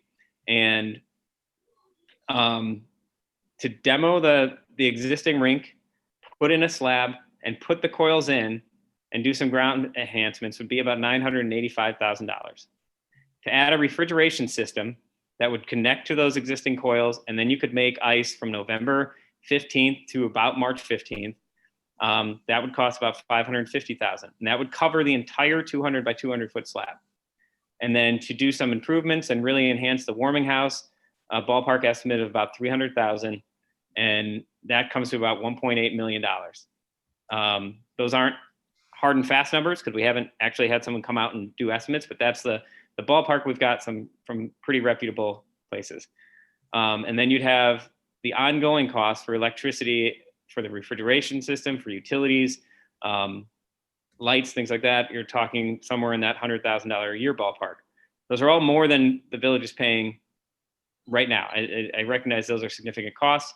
What we propose is a public-private partnership with the village to raise funds for a lot of these costs. What that might be, we know there's interest. We've talked to potential donors already. We know that people want to be a part of it, whether that would be a 50-50 share or if we had to raise more. We do know that there's interest in this facility. I talked to a couple of people just the other day who had only heard about it secondhand, but said, hey, we'd want you get this thing going. We want to be a part of it. So that's kind of the broad strokes. We kind of moved against, originally we were thinking a pavilion made the most sense, but in my early days in researching this, I thought, yeah, let's just do it a cheap couple $100,000. We put a pavilion, we solve it. In talking to other rinks that have tried that route, it just didn't work. It doesn't provide, the shade helps a little, but it buys you like 1 or 2 or 3 more degrees that you can have ice, but you still have huge chunks and inconsistency, and you run into a lot of the same problems we have now. So the pavilion is nice. We've had drawings done, and you can see those at the end of the packet, but it doesn't solve the problem. So we'd be probably having this discussion again 5 years after we built the pavilion. So that's what we came up with. Essentially, what we would want going forward from the village is a commitment that we can do it in a location there, whether it's the existing location. I know there's questions with the Wiltsey property and what the future is of that area, that it may have to go somewhere else. We did have that discussion with the Parks and Properties Committee. They also came back with some really good suggestions and advice for us. One of those was to, potentially going to other communities in Northern Door County and asking them to put some skin in the game. This really would, the rink right now, I live in Liberty Grove. I use that rink all the time, right? So do a lot of other people who don't live in Sister Bay. So I think there's a good case to be made that this would be something other communities could invest in, each one pitching in a little bit to help fund those ongoing operating costs or the utility costs. A few $1,000s a year from each community could go a long way in making that possible. So I would be willing to go out and make that ask, and I think our committee would. Whether or not, I certainly couldn't guarantee that people would say yes, but I'd be comfortable making that case to other communities as well. But that's the general outline of what we came to after a lot of discussions, a lot of work. It's Cody Bolton, Louise Hausen, myself, Brian Fitzgerald, and then a lot of other, some help from the village staff, and then a lot of people we've been talking to and researching this with. So with that, any questions, concerns? If you think this is crazy, throw it all at me. Well, having heard this already at Parks, and I just wanted to say it here, you know, I see what this ice rink has done this year with the amount of people using it and what it does for the community and the positive impact it has on the community. Miles, you and your committee did a wonderful job putting this together. It's exactly what I said at Parks, what we wanted. And I think it's something that I'm proud of the work you put in, and something I'm going to stand behind. Thank you. The question I have is, that's $100,000 a year operating. Some portion of that is electricity, and at some point, just say there was a funding challenge in the future, how much of that is variable for the chiller system? I mean, if you obviously have a set cost you have to spend on there, but at some point, not operating the chiller just means you're going to have a shorter season. Like how much variability and what you have there, that $100,000 estimate is based on a November 15th through March 15th season. So if you, and that's a ballpark working from utility costs now, it's not, that was produced by American Arena. We could refine that number more. We could also look at an option of, let's say you push that back and you plan on November 20th through March 1st. That the biggest question marks in that is probably March and early November, where the temperatures might be significantly warmer. So to create that ice might be significantly more electricity cost. So I don't know if those couple of week spans on the shoulders add 10% of that cost or 20%, but we could definitely refine those numbers. And those numbers could be way lower one year, because that's based on the average temperature in this area. But if you had a particularly cold winter, you might barely turn the thing on, I guess. But my brain is going to the place where if there's a Friends of sort of organization that looks at maintaining funding for it, and you can quantify to say, hey, if you help us raise funds, we're going to give you 4 extra weeks or 6 extra weeks. That makes it a little bit more viable to me in the long term. Oh yeah, that's a pretty interesting case there. That's a good idea, Nate. And what I would think is, in raising these funds, you have that 1.8 cost. I think the way I would approach something like that is figuring out what the village skin in the game would be, figuring out what we need to raise, and then figuring out this endowment fund or cushion on top of that to help make this worthwhile. We also do need to do some deeper investigation into like what kind of fees could we generate, whether it be through like a membership program. We don't want to have start having, like, the great thing now is somebody can show up and skate for free. We don't want to start making it be this thing where people are paying significant fees to go out and skate. At least that's not our idea now. Not to say that we wouldn't be open to any suggestion, but maybe there'd be almost like a voluntary membership fee that a family could pay, and then maybe that raises the chunk. And if you have a good facility, you can start, your concessions and use fees and rental fees go up. So we have to do some of that cost estimates as well. Any other commentary for Miles from trustees? My recommendation to the board would be that certainly Miles's presentation supports the merit of continuing the ad hoc committee. In that regard, my recommendation would be that at Miles' convenience, he reach out and work directly with me to proceed on where we see the committee going moving forward, and taking, planning out next steps to take to move onward with this project. Rob, I think, not to disagree with anything you just said there, but I think we need to maybe put this on, now that we've seen this, have time to think about it. I don't think we have to necessarily spend more time as a board discussing how we would tackle this, but I think it's, you know, they're at the point where they want to go out and raise money. And I think we as a board have to decide, okay, you know, through finance, where we're at budget wise, maybe it's a couple, who knows, there's a lot of variables, but we need to start to explore and investigate those variables so we can come up with a realistic plan. Like, hey, just for instance, the village is going to pay for half. We need to raise up half, or whatever that is. We as a board have to decide how we're going to go in that direction. I don't see how what you just said is anything but an underscoring of what I said. But you're saying with the committee, we still, it's great. They need to stay together and keep doing work, but we as a board need to make that decision because the committee doesn't get to, you know, they're non-binding. We have to make that. We're the ones with the purse strings. Miles, what are you looking for? I think, well, there's a couple things, just because I know the history of the rink has been like, there was a time when there was a lack of clarity in the right to the land at one point that almost shut down the rink for a couple of years. This was 10, 12, maybe longer, 15 years ago. So I guess the thing is, like, we need approval to say, like, all right, you can do this. I still need to go back and do some research on how the public-private partnerships necessarily would work. I know, like, the Crest Pavilion was built kind of in that way. So I just need to nail that down. And maybe that's on us to come back with a proposal for how that works. And maybe it's something where we form a friends group. That's the fundraising arm. And then I do think, to Chad's point, is having, the sooner we can have that commitment to property, and the sooner we can have that commitment to of whatever the village wants to kick in. I mean, it would, obviously it helps us a lot just to have money from the village, but it also helps us a lot to go to donors and say, the village is, you know, matching this in some way, you know, 10%, 25%, 50% of the cost, you know. This is the first time we've come to the board, so I don't expect you to have that answer tonight, but I think, to Chad's point, having that commitment helps us move forward.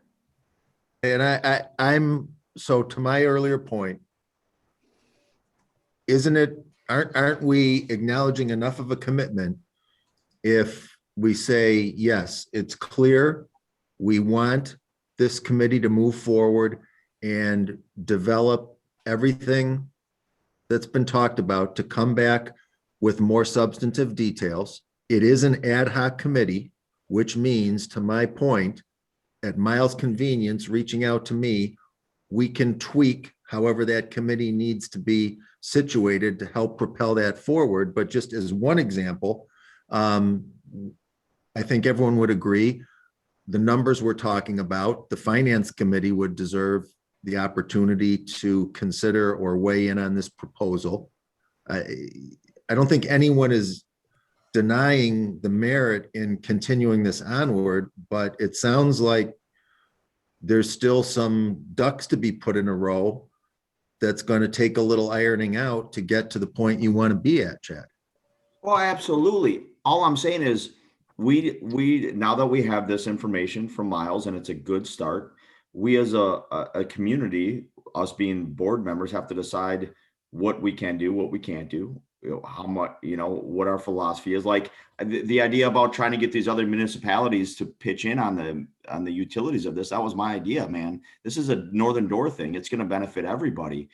I'm not saying none of that is valid. I just think that before they could even approach people to try to raise money, we need to kind of come up with a commitment, and we're not there yet. We got a lot of information to get yet, but a lot of that's going to be coming from village staff. Well, maybe Beyond this committee. Maybe we could establish that there's general consensus. This is a good idea. Is that something for you, Miles? Does that give you? Yeah, that definitely helps to know that the board, that the village is in favor of this alone is a step forward and supports it. That's a big step forward. And I do understand, like, I don't expect you guys tonight to say, yes, we can commit this dollar. But I do think, like, yeah, if we could leave this and we know that you're going to take this to finance, that, and then you guys maybe give me what like specific details you need me to nail down and our committee to nail down. Then we at least we know we're moving forward. Well, there's Tasha, and that's the one that holds the purse strings that can help us with what can we afford? How would we do this? I think it's best. I'm sorry, Rob, go ahead. We just went through a discussion and a presentation for anyone who hadn't known previously that there's significant fundraising partnership in the finance fundraising avenue wings to this. There's a lot more pieces that need to be put together on this. Okay. I'm Can we establish that there's general consensus? Is there Yeah. general consensus? This is a good idea that we want to move ahead with as a village. Does anyone disagree with that? Does anyone have an issue if the next step in moving forward with this is that at Miles' earliest convenience, he reaches out to me and we start drawing up the blueprint to bring back to the board of saying, this is where we think we need to go next. And then that would give anyone on the board, Chad, you, anyone else who wants to step in and say, let's make sure it gets steered this way. We need to do that. Yeah, absolutely. We'll all that together at that time. So Working on it. I'm just saying that beyond what you and Miles are working on, there's things that the staff can be working on, the finance can be working on it. We can all be, you know, a lot of these things just get stalled and it may not happen. And we may look at this as a finance may look at this and say, yeah, this is a great project for 2024. You know, but I think it's got to get there so they can start looking at it. And Tasha's input, obviously, to Pat's point is, you know, money's really cheap right now, right? We're not going to get it cheaper than we are today. And if we have the ability to do this, we can maybe do it quicker than we think. I'm not trying Okay, so we've got general consensus. We should move on. we have then. consensus to move on. We'll move on in the manner I said. Miles, at your convenience, as soon as possible, contact me. We'll work on where we take it next. And we'll make Chad a functioning member of the committee so he won't feel like he's left out with all his I don't need to be, points he's Rob. making. Yeah. Okay. Miles, thank you very All right. much. It's much Thank you, guys. appreciated. I appreciate it. Thank you, This would be an Miles. awesome thing for the village. Thanks, Right. Miles. Miles. All right. So I will look forward to hearing from Miles. There's no motion for action needed at this time on that. We have Randy back on the phone. So we're going to, I'm going to let Bo lead us through turning issue number 11 back over to Randy, and any introduction to that turnover, Bo, go ahead. Yeah, I think it's best if Randy jumps on and we can go from there. Okay. The issue before us, Randy, is were we legally in line or out of line? And if so, you know, either way, what do we have to do? Can you, I'm taking it Bo back briefed you on the phone, right? Yes. He that's did, correct. as Okay. a matter of fact. You Okay, take it away from here. all right, I'll do that. I'll be preaching about one of my least favorite subjects, Robert's Rules of Order. But in any event, the issue that you're trying to get to, as I understand, is to reconsider or review the approval made by the village board regarding the presentation of the room tax revision. Yeah. And that's something that was voted on by the board. I don't recall what meeting that was voted on, probably more than 1 month ago, probably beyond that. So a motion if it is beyond one meeting ago, a motion to reconsider is out. I understand that Pat Duffy brought up the point that a motion to reconsider has to be made at the same meeting or the next subsequent meeting in order to be valid. He's correct. There's another way to skin the cat, and that's a motion to rescind and amend something previously adopted. And the best way I can explain this is to read 3 sentences that are in Robert's Rules of Order book, as much as I don't like looking at that book. And that says, the right of any member to make the motion without time limit. In contrast to the case of the motion to reconsider, there is no time limit on making these motions, after the adoption of the measure to which they are applied, and they can be moved by any member regardless of how he voted on the original question. So that is long and short, the nature of the motion to rescind and to amend. So if your action that you wish to do is bring up the previously adopted measure to look at it again, you can move to rescind that determination, and then now you can act on it in any way you want to. You can either amend it or leave it dead. And So- if I'm understanding your point, Randy, because I was not part of the proceedings that we would in this instance be rescinding, I cannot personally be part of the motion or the second, but I could vote on it. That's correct. Okay. So technically, would I be able to ask for the motion to rescind? Absolutely. the amend? Okay, Absolutely. You're in So- charge of the meeting. Okay. Didn't we handle it right then, based on what Randy said? You just said, rather than saying rescind, you said Correct. consider. So- Correct. yeah, so we started off using the wrong, So all you need to do is replace Phrase, reconsider with right. rescind. so I'm asking for a motion to rescind and amend rather than reconsider. Do we have that motion? I will make that motion. I will second. Motion by Kadanko, second by Nino. Do we have any further discussion? Well, the only question I would have is, it appears odd to me that people who didn't make the motion can rescind the motion, just as a point of clarification. So at any point, we could, if I didn't like something 3 years ago, doesn't matter what it was, if we haven't taken further action on it, but it's still available, I could go back and say, I want to rescind that motion, and the board can change their action. That's, you just mentioned the key. If further action hasn't been taken on it, if Okay. action is taken to the point where you can't undo the action that was done, Okay. then it can be rescinded much later if chosen. But if, as an example, a contract is entered, the contractor's out there working on it, it's too late to rescind that action. Got it. Okay. Any other discussion? Do we want a roll call vote on this too, or? Now, Randy, do we need a motion to rescind and then a follow-up motion, or can it all be done at once?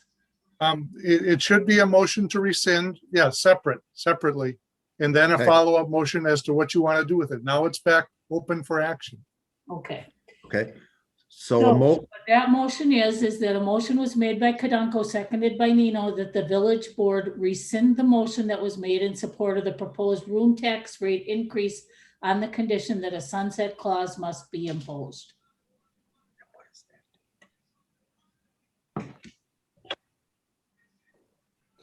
So all those in favor?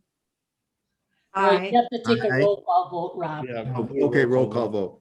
Okay, Baker, I will stay with my original vote, no. Bell, Yes. Berto, Yes. Nino, Yes. Kadanko, Yes. Duffy. Sorry about this, but I got another question. I'm right here in the same parliamentary procedure here, and it talks about a motion to rescind may only be made to rescind a main motion, i.e. a motion to adopt an ordinance, resolution, order, or other legislative act of the body. And that's what this was. Okay, but then it goes on to say, unlike a motion to reconsider, a motion to rescind will not bring a matter back for further consideration or debate if adopted. So to me, it's like you can rescind it because you didn't take the action, but now you can't re-vote to change the vote. You cannot reconsider. It's like double jeopardy in a crime, I'm thinking. It says, for this reason, the motion to rescind is not in order. It nullifies the action, but it does not allow you, it's like double jeopardy. You cannot now just change it, is the way The way I hear what you just read, Pat, means if you're going to rescind and enact something different, then No, you're not enacting anything different. You're just simply saying what we said is wrong, but now you can't reconsider that topic. It's done. No decision. It's undone. Now it's a clean slate. Yeah. Yeah, And Well, it's a that's different topic with- not how this reads. okay, well, Let's listen to I council would, here. I would look to Randy's. yeah, decision. I think we need to take one final time, get Randy's position on this, and then we need to move forward. And based on Randy's position, where things stand on the viability of rescinding and moving forward, that's what we're voting on. Should we Does the finish the nature- vote first? Does what, Denise? Should we finish the vote first? We were in the middle of a roll call. Well, no, because I Well, think hold on. people's No. opinion of the vote would vary Correct. upon what the legal precedent would be. Maybe the vote Correct. is illegal. Discussion was ended and we took a roll call. We started roll call. That discussion had its opportunity. Whether I'm we're right or reading wrong, the, We'll I- figure it out. Hold on, I would just like Randy to chime in before we approve anything. Because I want to make sure what we do is legal and bound. Yeah, my opinion is that because the nature of this motion is to rescind and amend, there is certainly reference to amending. So if you're going to take a subject that was previously approved and amend it, you can do that under this motion. Okay, even though it says a motion to rescind will not bring a matter back for future consideration or debate if adopted. So if you rescind, you cannot bring it back for further consideration or debate. That's what it says. Right? Well, they give an example of bringing back a motion to rescind the motion relating to the subject adopted at a certain meeting and to amend it by inserting certain language. So certainly that can be done all in one shot. And, without having the opportunity to reread this whole thing here, I think maybe that might be the best way to do this, because that I see is certainly able to be adopted where it is done all in one shot, where you move to rescind what was approved and amend it to a different outcome, whatever that outcome might be. In one motion or in separate motions, Randy? Yeah, I would do it in one motion just because if the portion that Pat is reading means that once it's rescinded, you can't touch it again, that would be a problem. So they give an So example. in that regard, Janelle did what, and to Chad's point, did we have the motion to rescind and amend out there in the manner in which Randy just said? Yeah. Okay, so Really? if, That's not So- how I voted or interpreted it. okay, well, And I think if we play the minutes, you'd be wrong. I mean, come on, if we're gonna do are something. you saying right, Pat, there was a, rule. what, are you saying there was a majority vote that you were a part of that disagreed with the rest of the votes? I'm losing you on, we got to the point where we had a rescind and amend motion that was seconded. Then we started the discussion. We appeared to have moved past that into the voting procedure. You jumped in. Cliff's Notes version led to Randy's call. Randy is weighing in saying what he said. I asked Janelle to confirm, is that what we had? What Randy just said is legal, a rescind and amend that The was second part of time the around after you came. motion and second that led to the discussion and the beginning of the vote. The And word then- from Janelle is yes, so it appears we go to, in going with legal counsel's statement, we're ready to She's proceed with confident the we're vote. doing it the right way. And I'm not a lawyer. I don't even play one on TV. But the way I read this is, it says it cannot be reconsidered for further consideration or adoption. So that means you can rescind something. What you want to do is you want to nullify. It uses the word nullify, okay? When you say nullify, it's done. It's over. It's nullified. You're not re-bringing it back up. You're not reconsidering to change the decision you made. The decision is final. It's like a revocable and an irrevocable trust. And that's your Irrevocable means position, it's and you nullified and preface, done. you I'm not prefaced being your a- position, I'm not being a you're lawyer, Pat. prefacing, I'm a hold on a lawyer. second, Nate. Nate, hold on one second. Pat, you're prefacing that statement, I'm not a lawyer. We have our lawyer, he's here. Okay. We are going with what our lawyer says here to proceed with the vote. Everyone has the chance to vote again. Let's go through the roll call vote, Janelle. Let's give everyone the opportunity to vote again and proceed.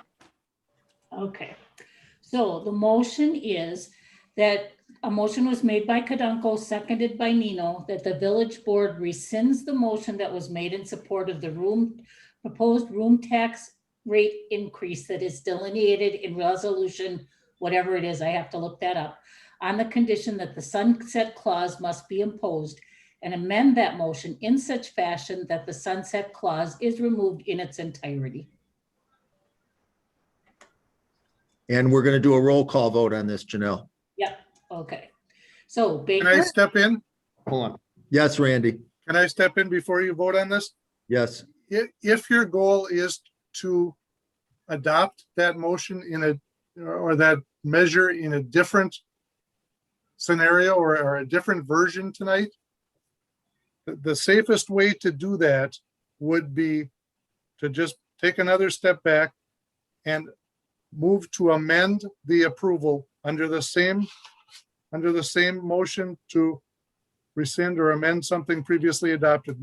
A motion to amend the previous determination to say whatever you wanted to say, rather than to rescind, in which case we might open ourselves up for an issue, as Mr. Duffy had indicated. okay, so then Randy, the wording is gonna be that the village board amends the motion? Is that correct? Yes. Amends the approval of whatever date that was to include whatever language you wanted to include now, On or the to take away whatever language you want to take away. Okay, so it would say then, so they amend it on the condition that the sunset clause must be imposed, and amend that motion in such fashion that the sunset clause is removed in its entirety. Is that right? That would be right. Okay, Okay, so does that leave us at the position that we can proceed with the roll call vote, or do we need a more formal motion? I of would some say kind the in that motion, regard? the motion should be amended by whoever made the motion to reflect that, and the second should also approve. so. I will make the Made motion. and second those motions. I'm sorry, I don't Chad have and access to the share drive. I will make that motion. I will second. Okay, And as a point of procedure, again, Randy, anybody can make these amendments. It isn't the people who made the initial motion. These are the people that made the initial motion, I believe. Well, just to make sure everybody's clear. So the original motion, Back then. right. That's what I'm just asking. Do the people that made the original motion, because I made the original motion that we accept the proposal with a addition of a sunset clause. So my question is, do I need to be the one to make the motion to amend? Because it was my emotion. So my question is, can anybody just say, Duffy's motion stinks, we voted on it, but guess what? I don't like it, I'm amending it. Or does Duffy have to be involved in amending it? Duffy does not have to be the one amending it, moving to All right. amend. Okay, thank you. Okay, so do you need to know, Randy, what the original motion was, or Chad, you want to know that, right? Tasha, do you have access to the share drive? Because I can't get in there. I do. What do you Okay. need? Okay, they're wondering who made the motion to approve that resolution and what was that number again? That's irrelevant who made it in the past. Randy just said that. It Okay, is. so you're not worried We're about still- that then? You were correct, Janelle. The original came first from Chad and then by Vivian. And now they have, the same people have revised in the amend format. Okay, so then I just need the resolution number again, Tasha, please. It's 452-0216-2020, because it was numbered wrong. Okay. Okay. So that motion then is that the village board amends the motion that was made in support of the proposed room tax rate increase that is delineated in resolution number 452-0216-2020 on the condition that the sunset clause must be imposed, and amends that motion in such fashion that the sunset clause is removed in its entirety. Is that okay, Randy? It is. Okay. Janelle, Mhm. can we proceed with the roll call vote? Sure. Baker, As before, no. Bell, Yes. Bertle, Yes. Nino, Yes. Kadunkel, Yes. Duffy, No. Zashki. Yes. Okay, motion carried. Motion carried. Moving on. Thanks for your help, Randy. Thank Yep, you, Randy. Thank you, Randy, for coming back. Sure. We're on Point number 13. 13, discussion on the adoption of ordinance 278-042021, which revises section 6.102 of the municipal code to align with the passage of Wisconsin Act 21. Consider a motion for action, if appropriate, Act 21, allowing Class B license holders to provide premixed liquor in to-go containers. Do we have any discussion on this, or are we ready for a motion to pass and adopt? There's not been discussion on this yet. Right, okay, so does anyone have discussion on this? I don't necessarily like it, but it's state law, so I will make a motion to approve. I'll So second. I have a question about it, just a point of clarification.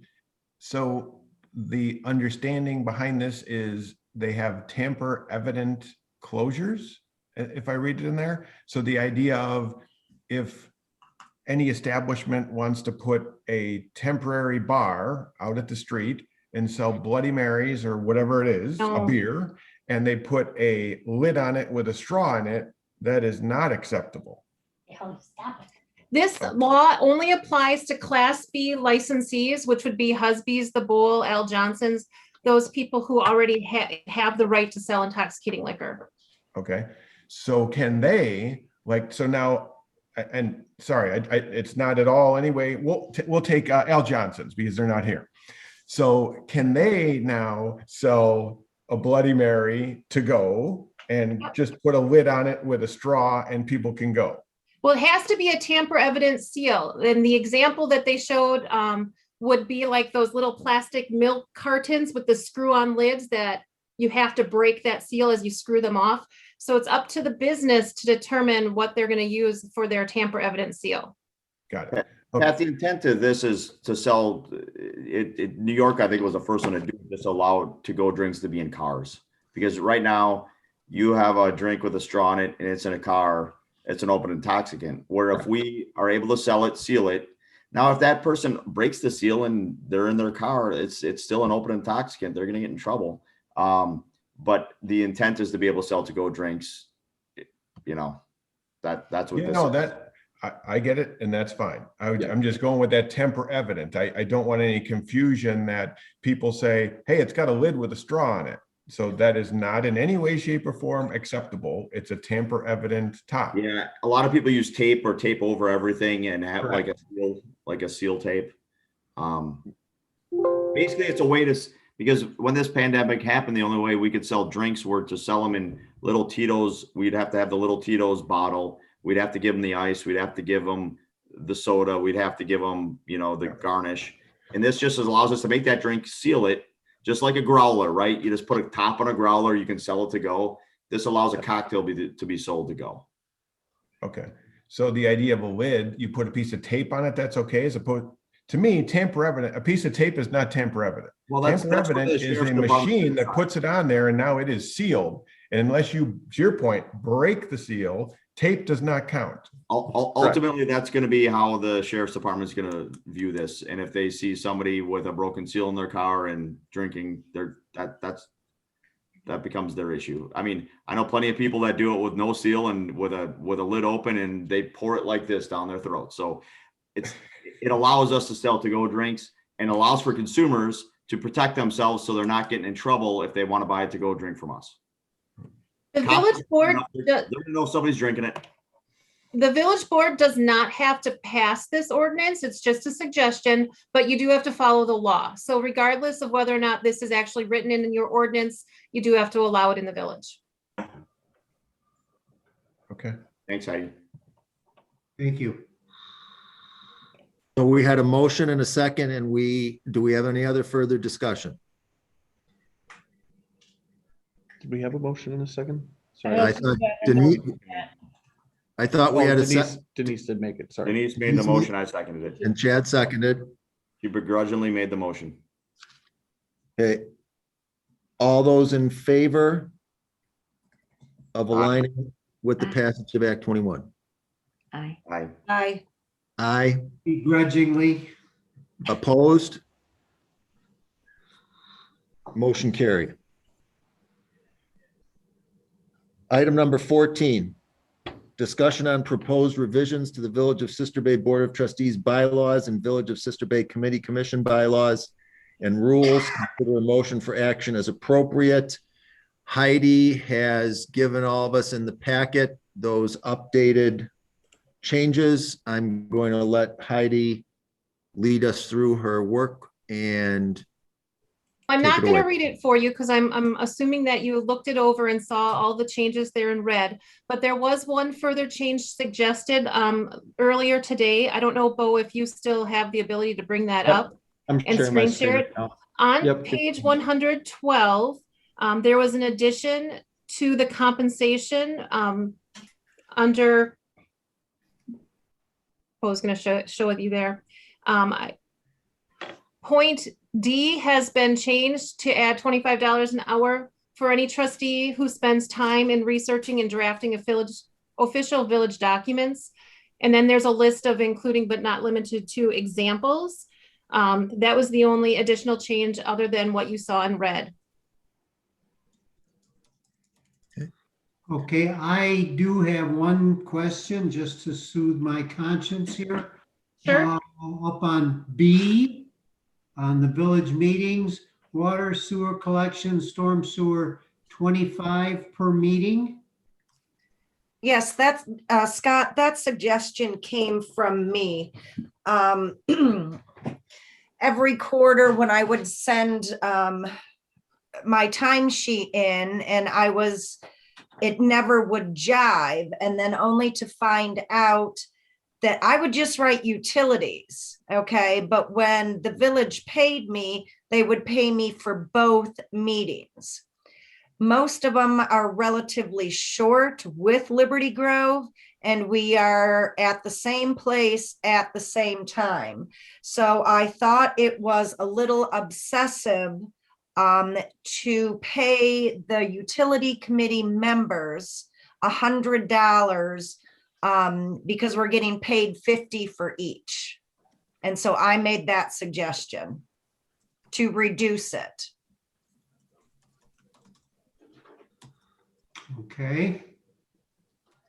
So in reading further on, not specific to utilities, it talks about, I think it says meetings over an hour. So I'm just curious. So is a meeting, whether it takes 15 minutes or 15 hours, or is there some point in which a meeting becomes, okay, here's your meeting stipend, and then the $25 an hour kicks in after some amount of time?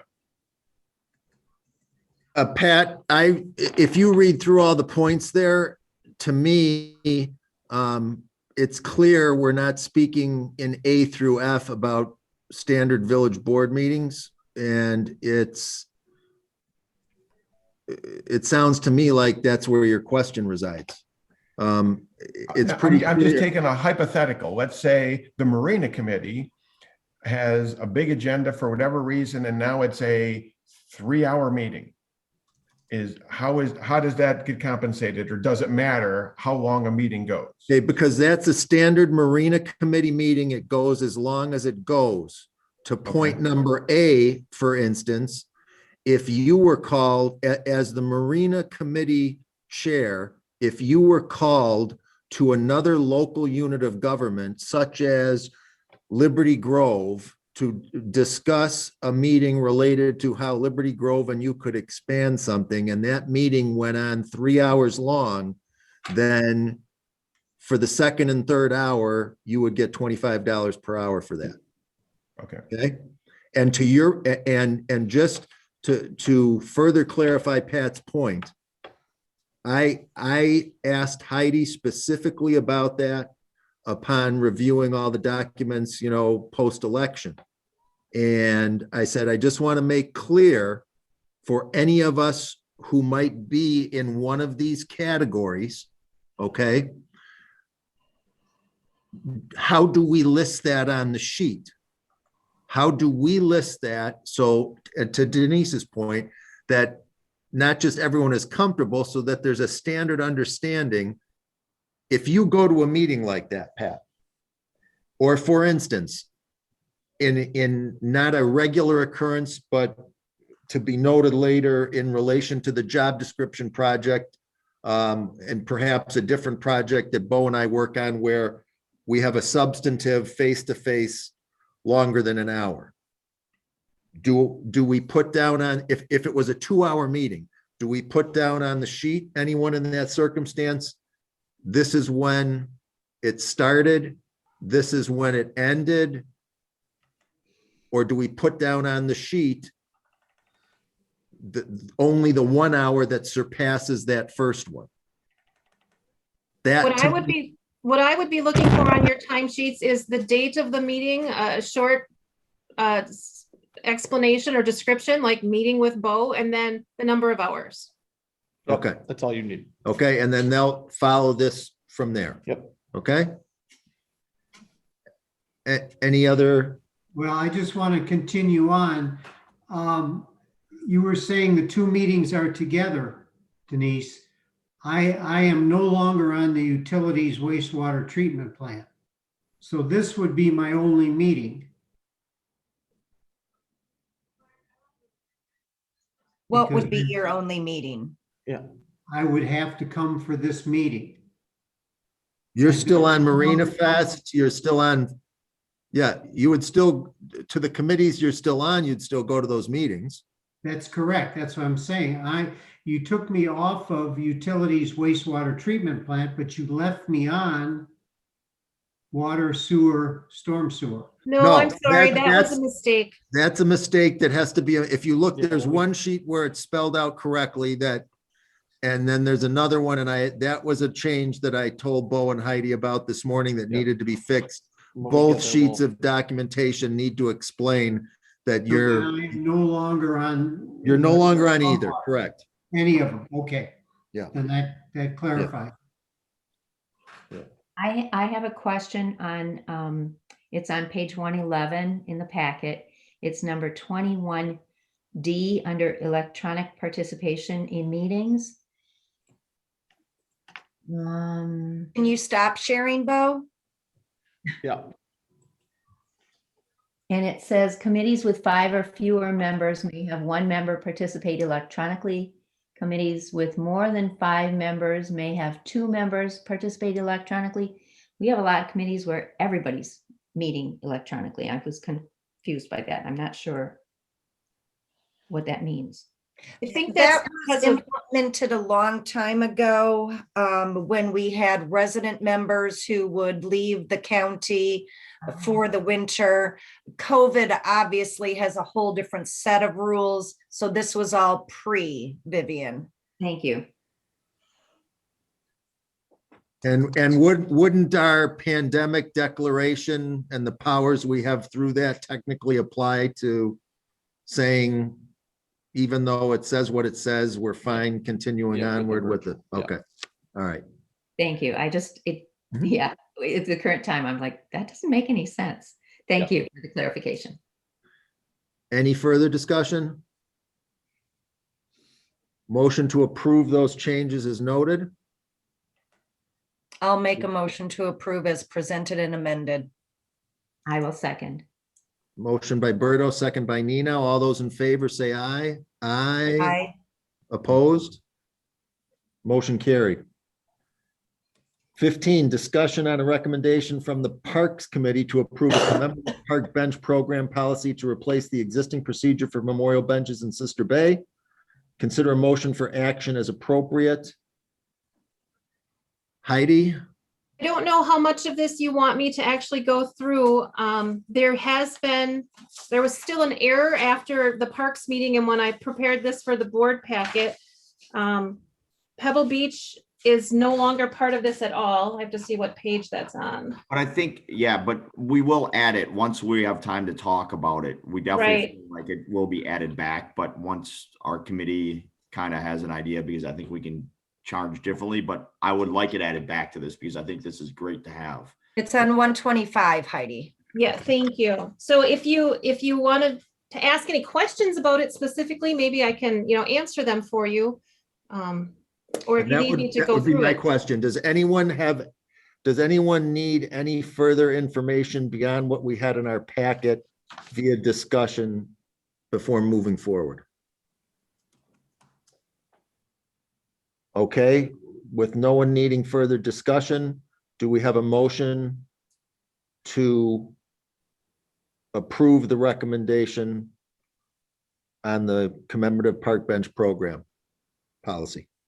I'll make a motion to approve as presented and amended. I'll second that. Motion by Berto, second by Kadanko. All those in favor? Aye.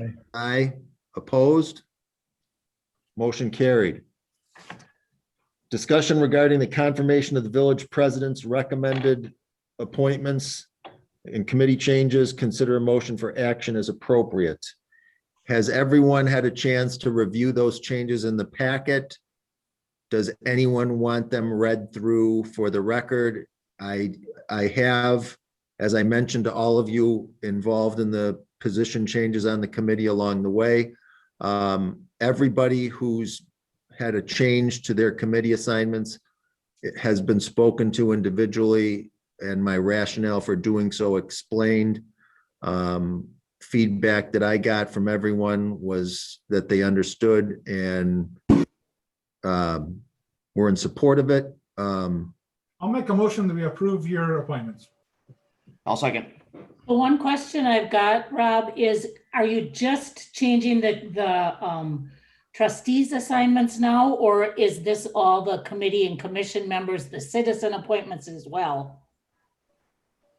What we're changing at this time and what's part of this agenda item is the changes related to the trustees Okay, on the committees as noted.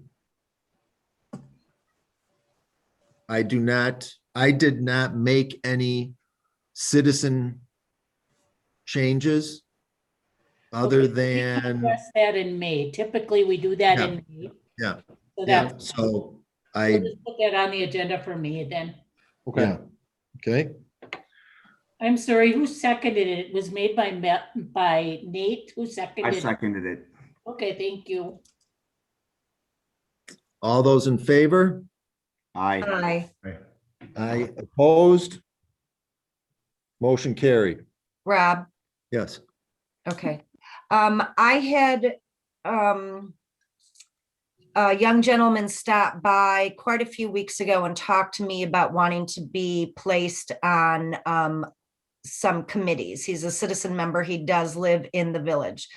I'm going to text you his name and his phone number. I just felt that, I could wait until you were president and see if there was a spot for him somewhere. So when you get that name and phone number, that's what it's for, okay? Appreciate it. Thank you. If we still have him at this time, report on county activities from the county supervisor, Dave Leno. Dave? Either he's asleep or drinking. Yeah. Oh, Both. I just woke up from my nap. Hello again. First, I was remiss before. I want to obviously personally congratulate the 3 trustees that were sworn in again on their reelection and congratulate Rob as the newly elected village president. And I wish you all good luck in the coming years. Thank you. Okay, today was an interesting meeting at the county board because we have our organizational meeting, much like you're doing tonight. And we go through all of our rules again. So a couple of things we changed today was we changed correspondence.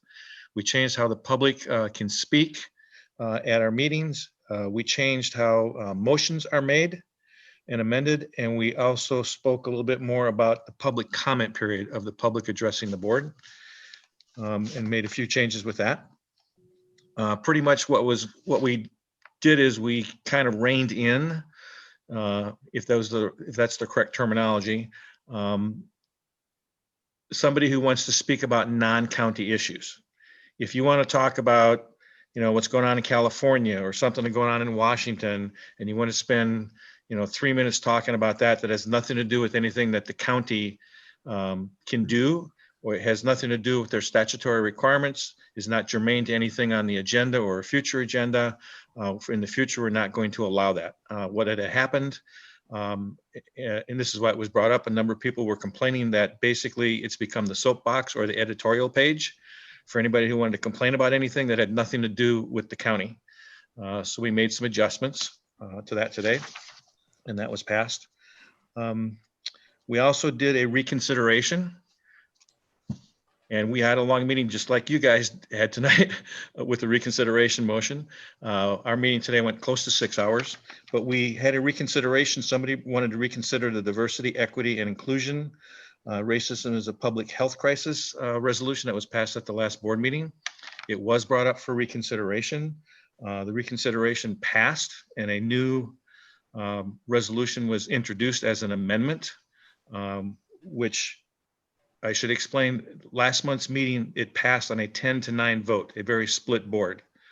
Today, after the reconsideration and the new resolution was put in place with a couple of amendments, it passed 18-2. So it's a much more organized, cohesive board was able to pass that, but not without a lot of discussion and angst. We also update you on the Washington Island County Services Building. The county is in the process of doing pretty much, county uses Sister Bay oftentimes as an example of the partnership between the county and the village with the fire station and the ambulance service that's placed there. So Washington Island is in the process of redoing some things with their fire department and their police department, and they asked us to move from the building because they needed the room. This started about 3 years ago.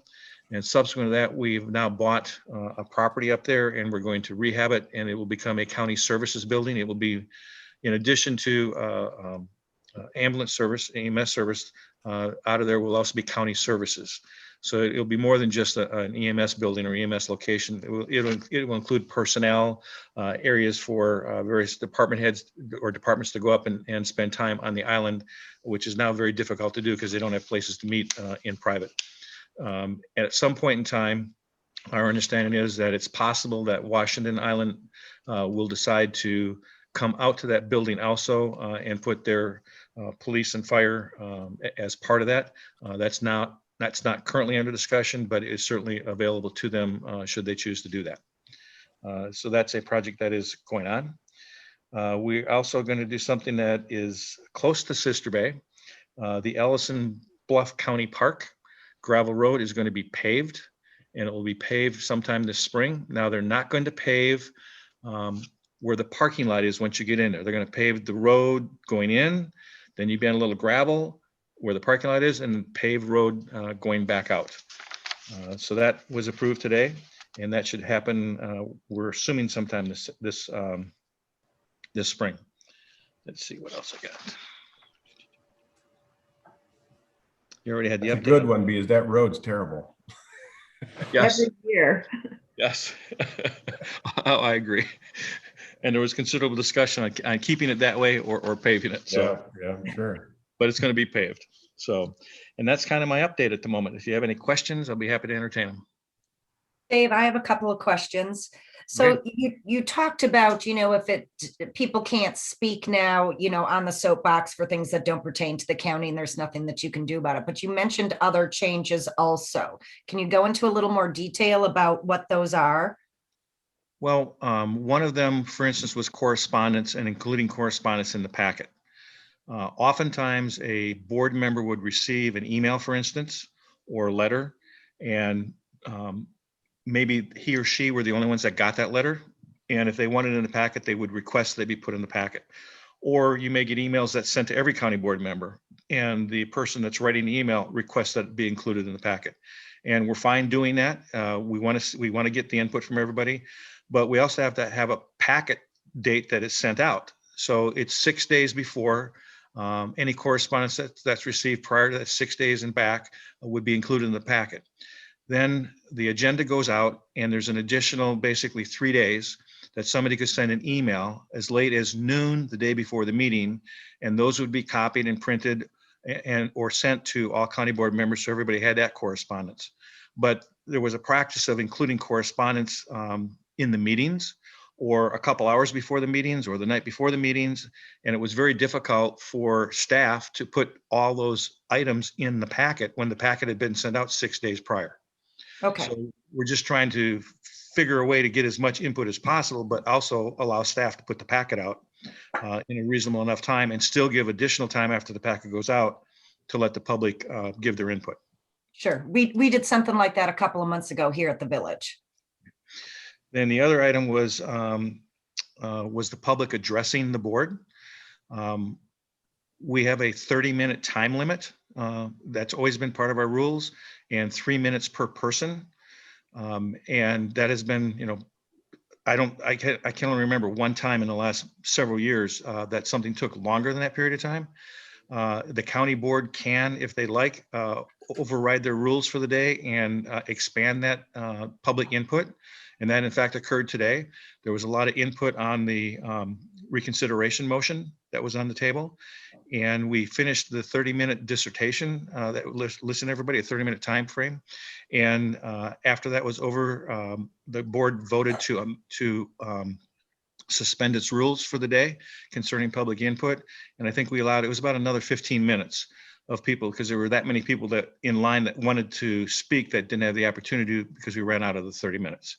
Okay. So even though you put it in the rules of order, the board at any time can override the rules by a majority vote for that particular meeting. So that was done today.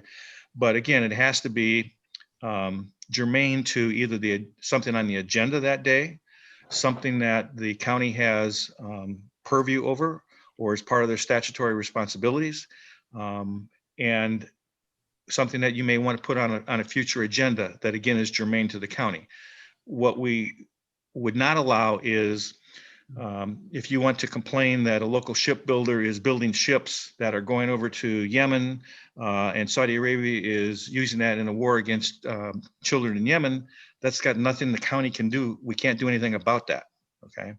So those types of things, or if you bring up something that's going on in California that has nothing to do with county operations or county function or anything having to do with an agenda item, we will no longer allow that type of thing. Like I said, over the last several months in particular, the last year or so, it's become more and more of an editorial page for the public comment and less about what was occurring at the county board.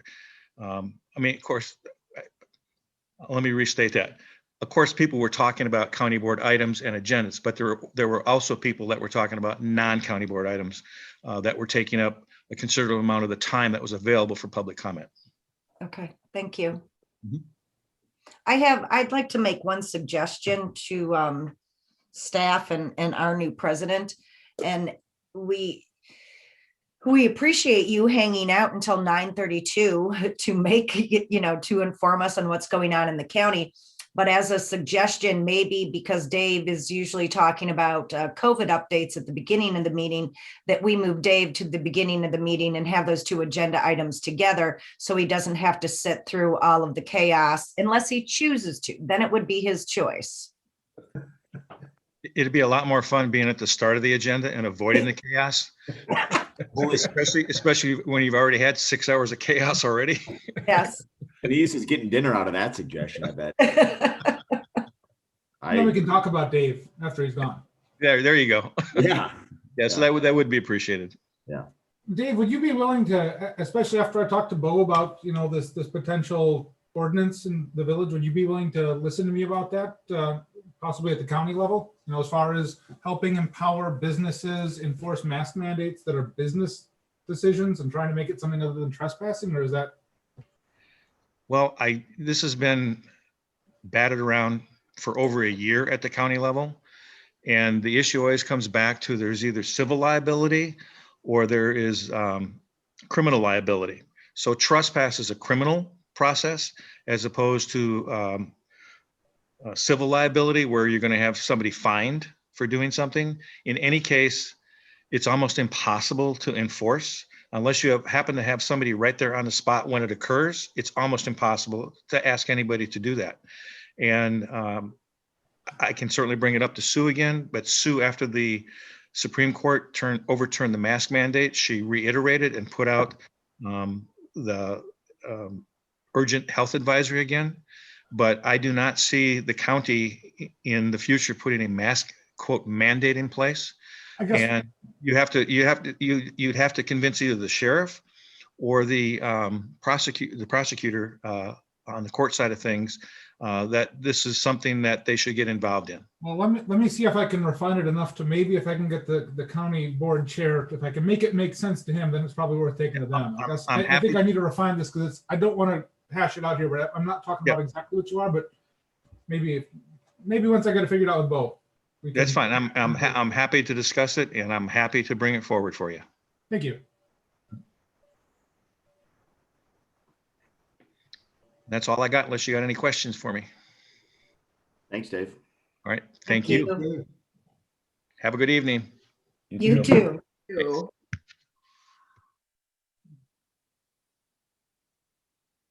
You're on mute, Rob, but I'll just start. So I won't make it a Sorry habit about of that. I won't make it a habit of putting a clerk's report in the packet, but I did want to just mention a couple of items. The spring election turnout was very decent, 34% here in the village.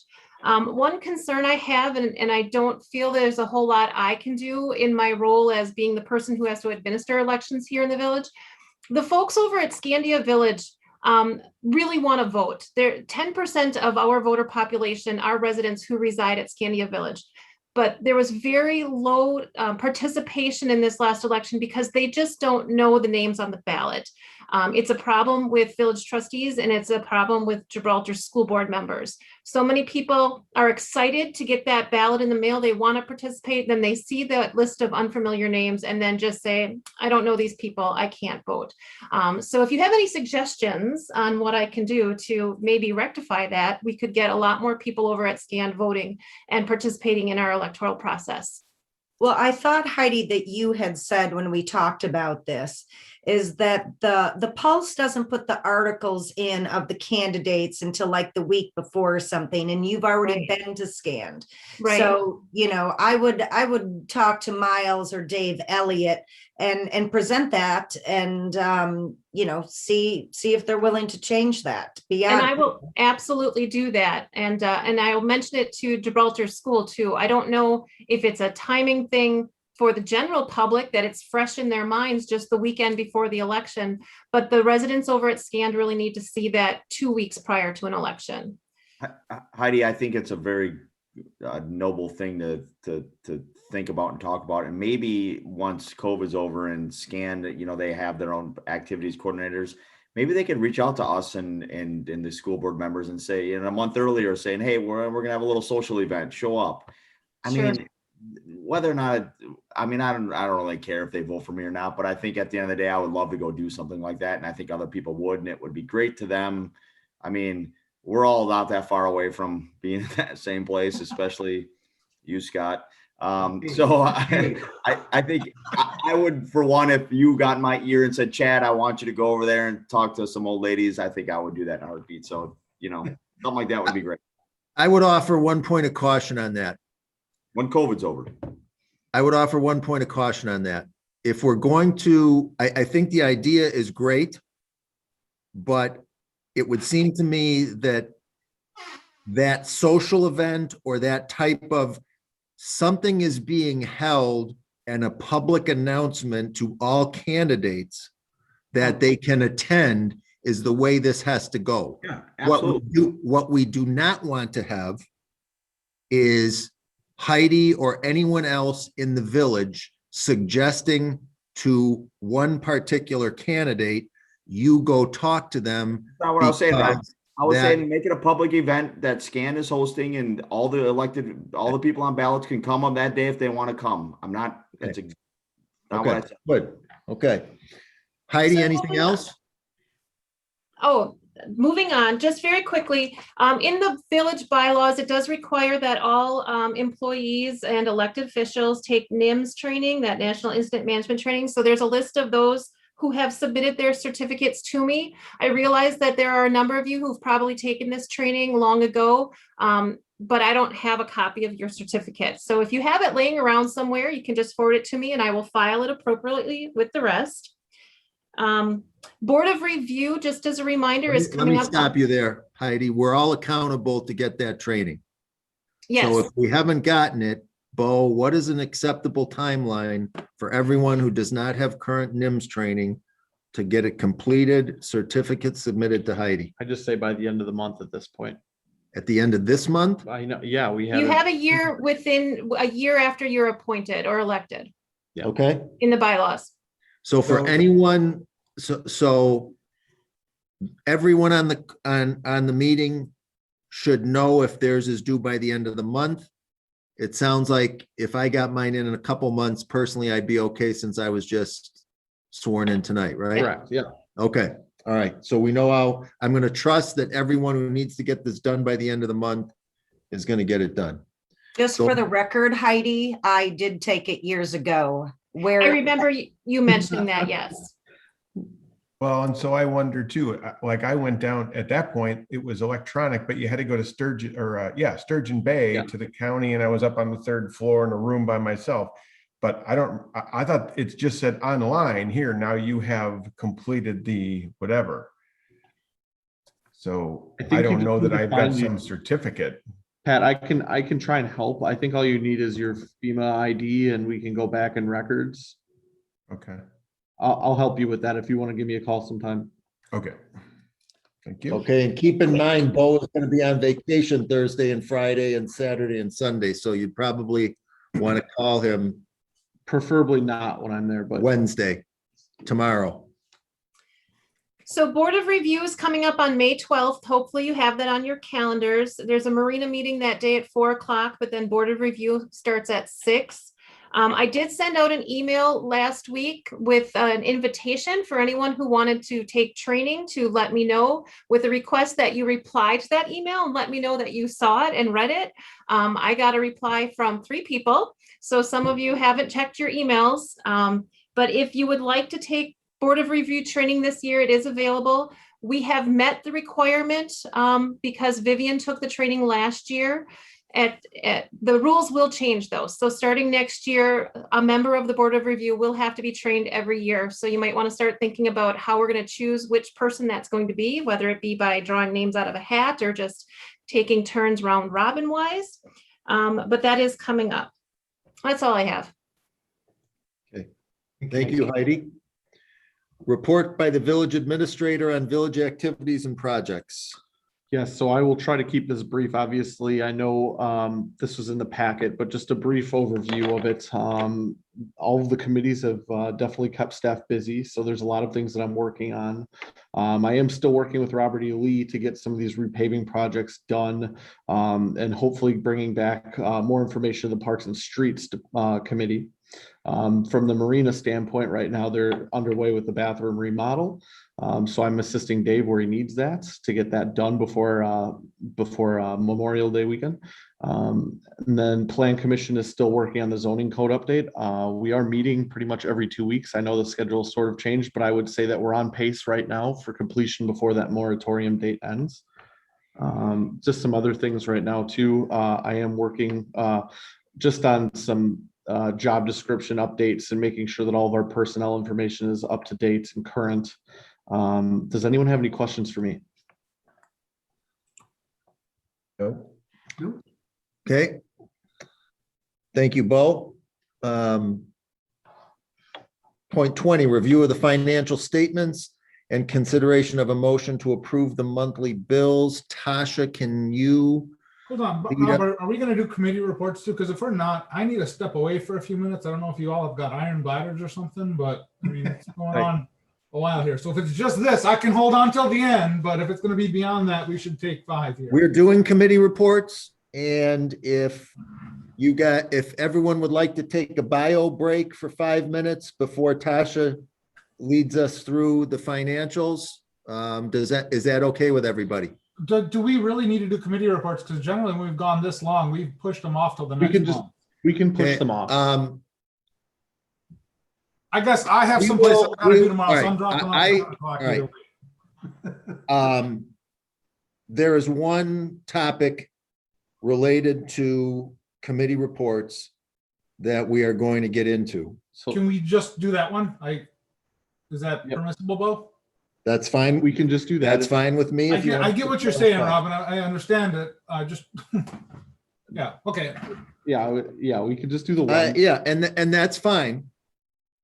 Okay, I'm stepping away. I'm now. not, all right, I'm not going to belabor that or debate it, but my response in general to that would be the meeting is long because various members and partners of ours in helping run this village had a lot to say about things.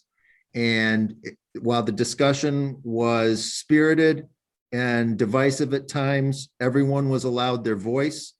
And my intention is that everyone will be allowed their voice throughout the full agenda. That being said, in this regard, in the context tonight, I'm fine with postponing that for now, except for the one item that I'll bring up at that time. Okay, so we'll go through the. So with that in regard, do we still want to take a 5-minute bio break, or are we going to be able to make it through Tasha's and then the one point that I have to discuss?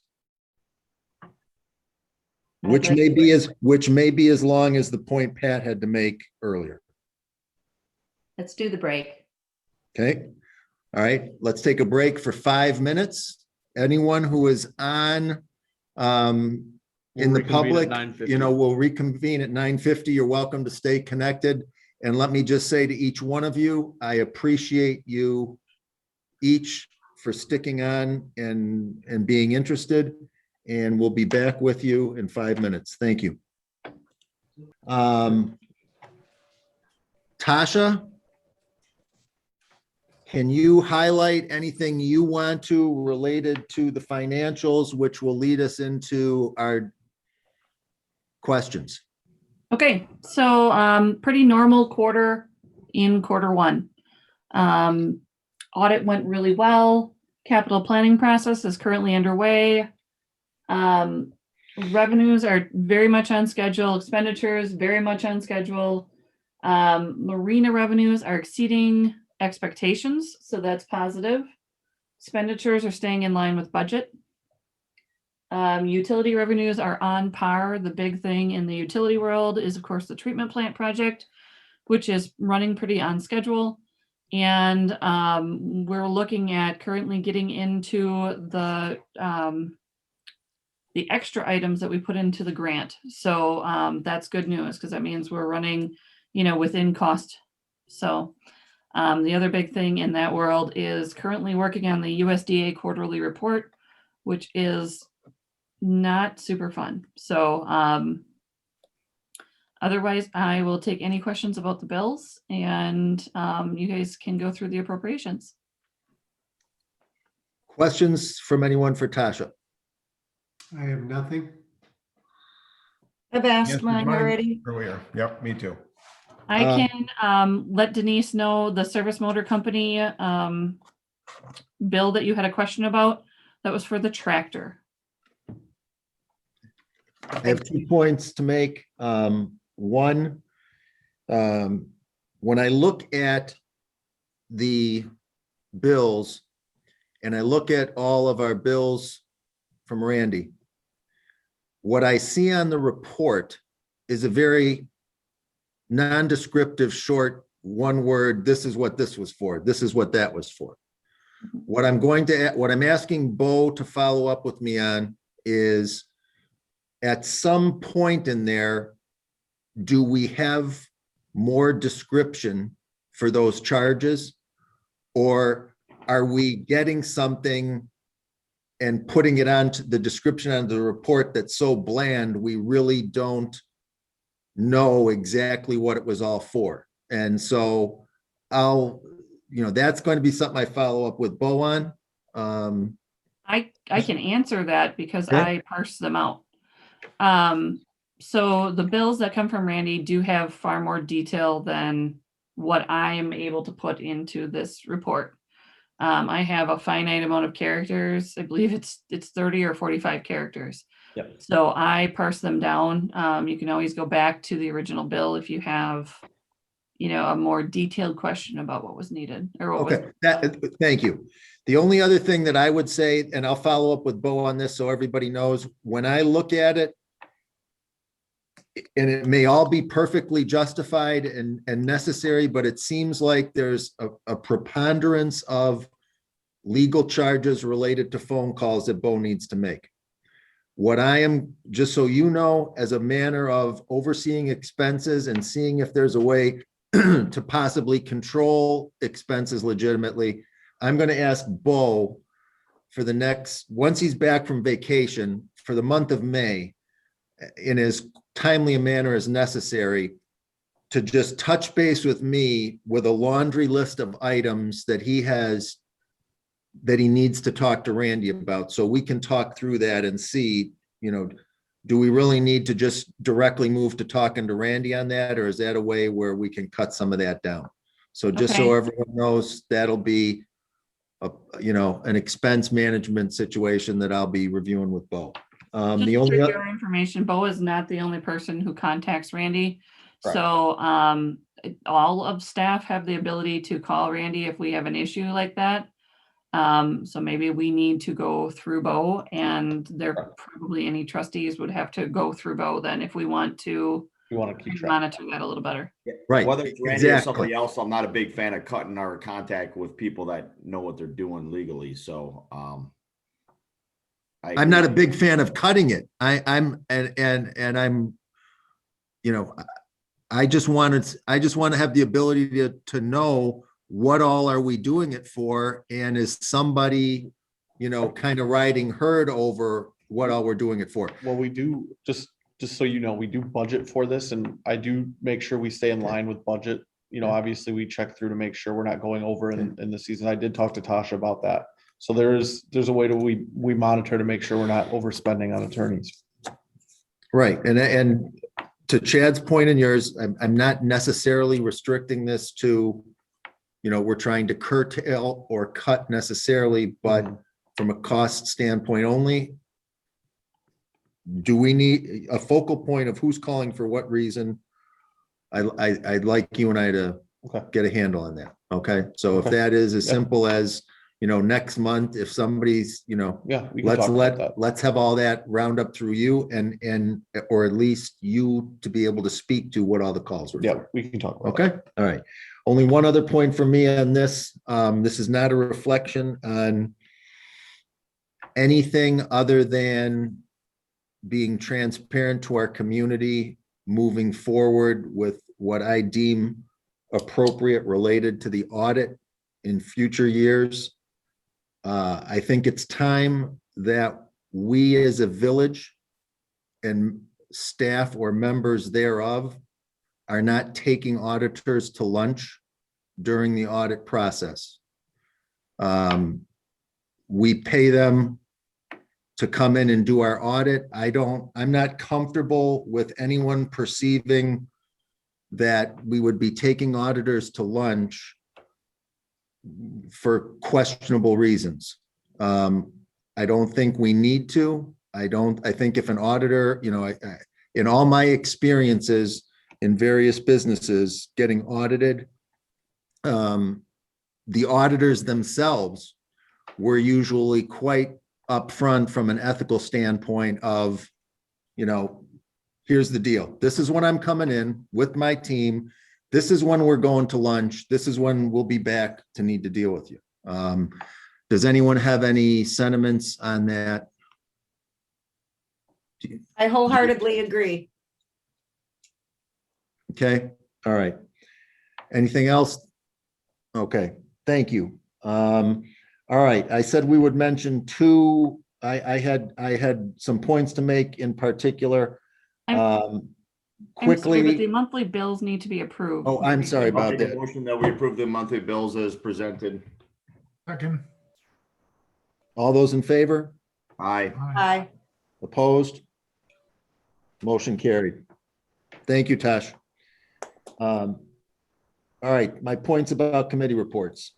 Administrative wise, regarding the job description project that Bo referenced in his report, he has undertaken that at my direction, and I'll be continuing to work very closely with him. In that regard, Pat and Denise, at some point in May, preferably the middle of May, or before Memorial Day weekend, we need a personnel committee meeting to follow through on that. In respect to time at this point, if you guys are comfortable, I'll just follow up independently with you and see what dates might work, and we'll figure something out. But I want to bring that to fruition as quickly as possible. And so I'll touch base with you guys on that. The other thing that is very important for me to take a minute to express my views to you on.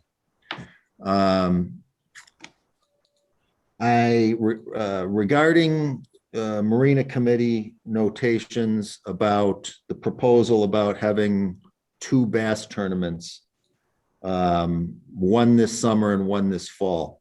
I believe the dates were June 13th and then the first Sunday in October. It appears to me that this topic has been looked at through a very narrow lens at the committee level that it's gone to. And that for starters, by looking at it through a narrow lens, we've missed a couple important things.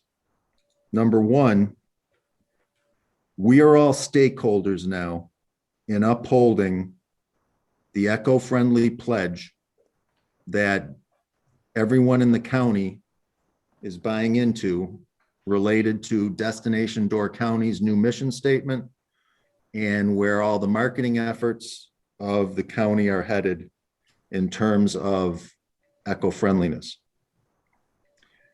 For those of you who aren't aware, one of the influences on the creation of that pledge was a very monumental book that was well written about locally, but also nationally acclaimed, etc. Dan Egan's Death and the Life of the Great Lakes.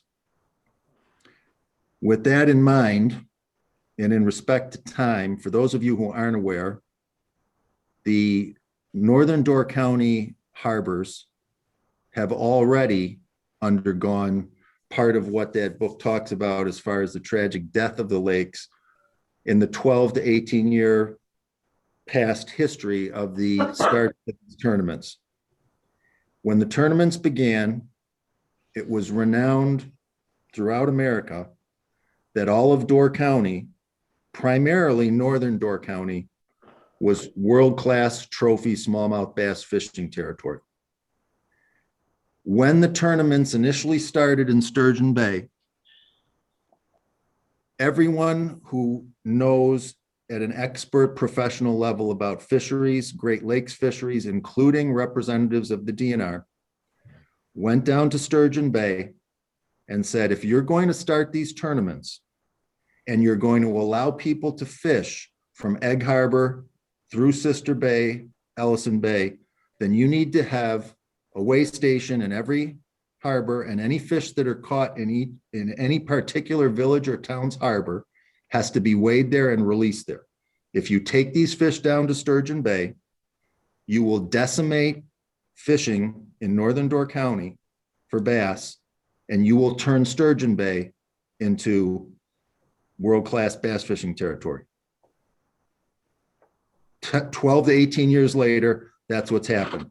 The past number of years, it's hard to get into any type of fishing convention, fishing videos, YouTubes, magazines, whatever, that doesn't say, wow, Sturgeon Bay, because all of the bass, the primary sustaining bass of each village harbor was culled out. The female bass were taken down there and released in Sturgeon Bay. Unlike any other fish species on the lake, smallmouth bass do not move around and go over to Marinette at this time, go up to Gills Rock.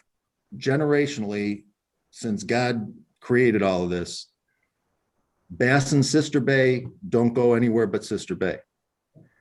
The reason that bass are that way is why these tournaments are prevalent, because they can be fished in that manner, because people can see where they are and go back and they're going to be there. Okay, that's historically what's caused us in Sister Bay, to anyone who's familiar with it, as well as northern Door County, to have a decimated fishing condition compared to what it was 12 to 18 years ago. What these tournaments standardly include is not just a day of the tournament, but pre-fishing, which many people are aware of, where a day or two beforehand, they'll pre-fish, try and spot, catch, see where the fish are, drop them back in, they're going to stay there, and then they go back. What many people don't know is that they're based on the type of tournament, there is either a mandate that during the pre-fishing, anyone in the tournament has to go with the catch and release program, or some tournaments have no mandate. And if people are pre-fishing, they can keep their daily bag limit. Further, what a lot of people don't know is that it's commonplace in the tournaments where during pre-fishing, they can keep a daily bag limit of 5 fish per person, that the tournament fishermen who spend so much money chasing the prize money, spending money on boats and equipment, will camp because it's the cheapest option. And during the pre-fishing time, they'll call the smaller fish out to eat those rather than, for their meals. So that's a further challenge to the ecosystem. Additionally, we're all familiar with the fact that over the past few years, we've had various advisories and mandates stipulating how the bottoms of boats have to be cleaned prior to launch to protect against the spread of invasive vegetation species. It's acknowledged that those efforts, as admirable as they are, haven't always been successful, and they're primarily haven't been successful because there's a sign up and we hope everyone follows the sign, unless there's some sort of diligence at a boat launch area. Generally, these tournaments would run from sunrise to sunset. I'm assuming something to that degree, this proposal would be the same. How are we going to ensure that we wouldn't have boats from all over the country where these boats come from launching into the waters when we all know the invasive vegetation problems we have in the lake and on land already. We dealt with some of it already tonight. Okay. Additionally, I struggle to understand why, with all those alarms out there that apparently weren't considered, why we would immediately propose 2 of them. Personally, from my standpoint, the only new special event to Sister Bay being held on municipal land that has come about that raised alarms to me in all my time of being up here was Sunsplash. Nobody came with Sunsplash and said, this is such a dynamite idea, let's do 2 of them. I question the rush to 2 and why the people that have considered this already would not have seen merit in saying, okay, let's try this out and see how it goes. Additionally, I've got an issue with trying to understand how the dates were picked. And these proposed dates are alarming to me, in particular, the first weekend of October.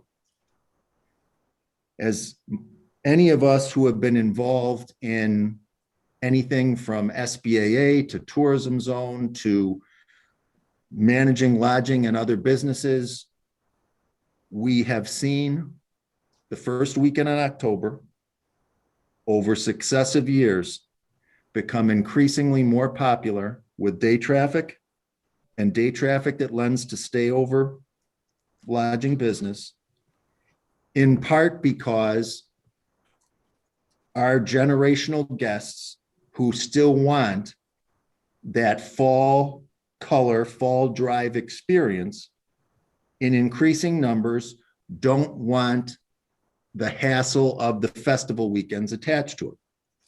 So we're talking about throwing a second one in without even knowing how the first one went in one of those busiest day traffic times. We're talking about God knows how many boats, God knows how many trailers. Pat knows how many boats and trailers. I Okay. mean, he may think he's God, but I don't. Okay, so Tell him, however Pat, many it how many is, boats and trailers. That's Let's- fine, Rob, just cut to the chase. What do you want us to Hey, do? You want Pat, 1 instead of Pat. 2 and limit the number of boats? We'll do it. It's okay. okay. My point is, okay, Yep. despite the 7 or 8 times, I felt like looking to you earlier and saying, cut to the chase. I gave you your voice. Okay, so Okay. as I stated earlier, that's what I want. Okay, Okay. because I think this same rush to judgment that you're pushing on me now is exactly the type of rush to judgment that went behind deciding on these things. And that rush to judgment included no consideration of everything I mentioned so far. Rob, real quick. So I'll make one final point to you. No, I'll let you keep going. It just, I don't think there's no rush in anything you're saying. You're bringing up some really great points. It's just too long. Let's have a little talk about one of them because you can't even remember get the details of it. I mean, you have some great points, but it's been 20 minutes in a row. Can we talk about some of these points, Rob? Is that okay? Yeah, let's talk about it. Well, and really, honestly, I didn't know half of this stuff. I'm glad you bring it up. We'd be happy to hear about it at Marina and make necessary changes. Be happy to cancel one of the 2. No question about it. I mean, the guy originally wanted 3 and we thought, let's do 2. We tried One in the middle of summer, which we shot down August. No problem. We'll give you all the time you want at the committee meeting, then the committee can hear it. And so we all know, don't do this again in the future, maybe, or. I guess one question I have here is, did the Marina Committee just decide to do this? And that is within the Marina Committee's power to decide to have 2 bass tournaments out of the marina? Heck, give a little background on how this went down, just so they Does that mean you don't have an answer for Nate? Maybe Bo can supply an answer. Does the Marina Committee? We gotta take one step back. Nate's asking about if the Marina Committee was allowed to approve that event Did that go This to is any not a other? village, this is not a village event. Someone was asking permission to launch boats in the marina. Yeah, That was their request. We were not hosting an Okay. event. Okay. there's no food vendors. Okay, There was- this is a valid answer. That's what I'm looking for. Yep. So that's the basic answer. So what was proposed was, hey, we want to launch a bunch of boats out of the marina. Is that? Correct. If they're paying to launch, technically, we couldn't stop them if they just did it on Correct. their own. Okay. Right. Okay. They were just So being if they're- respectful, trying to accommodate and come on to dates that would work for us. Okay. So the only benefit to the village of this then is the marina's making revenue from a launch? Well, no, I will guarantee you that some of them, maybe not all of them, will camp and they will be in hotels. They need food. They need gas for the boats. They need bait. They will be spending money in all the businesses. But again, I'd be happy to have you at the next marina meeting and we will make any appropriate changes you feel necessary, sir. Bo, can we not have this as an agenda item at the next village board meeting and deal with all of it then? I would say that this would be a marina committee discussion and any recommendation should go to the board. Okay. So, We're a So we can add this to- committee-driven municipality that if there's something out of the purview of the committee that seeks or requires board approval, then it goes up to the board. So I would just add this to a future agenda item to the marina committee Okay. when we get to the number 21. so it sounds to me like we could put this on the agenda as a discussion and motion if appropriate on the recommendation of the Marina Committee to host these in the manner they Correct. choose to present them to us in the packet for the May meeting. We'll add that to the marina Right. committee agenda. Yep. No, that's not my question.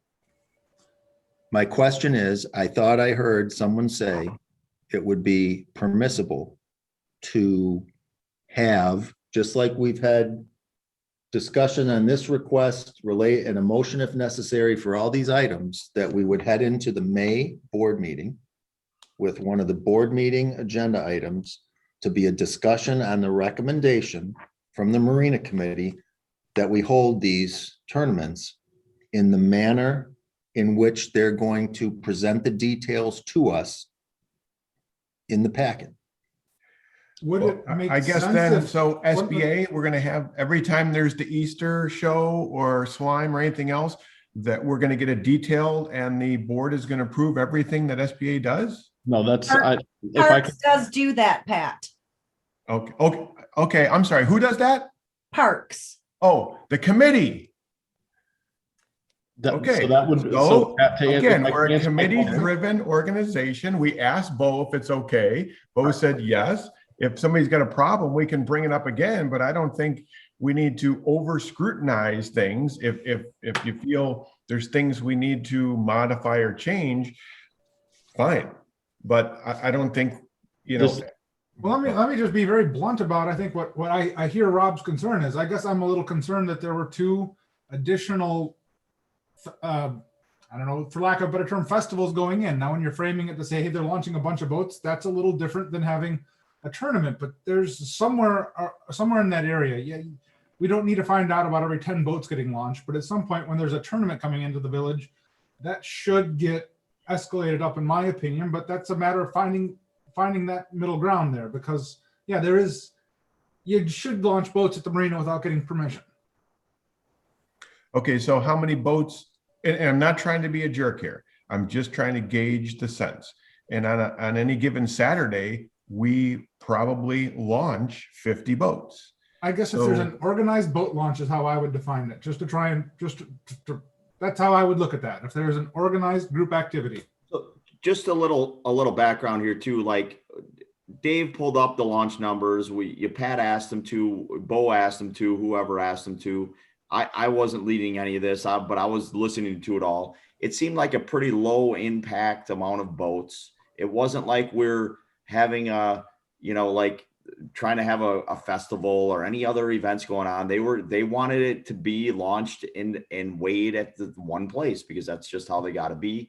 And there's so little boat launching that day, and now it could be the hottest day ever. But these guys get out pretty early. They're not going to be, you know, in the fall, nobody's launching their boats. So it's like, well, that's free But money that- right there. That weekend in October is an incredibly busy weekend. There may not be a lot of The boats. boat in there, launch but isn't a a lot of big other part of- utilization of.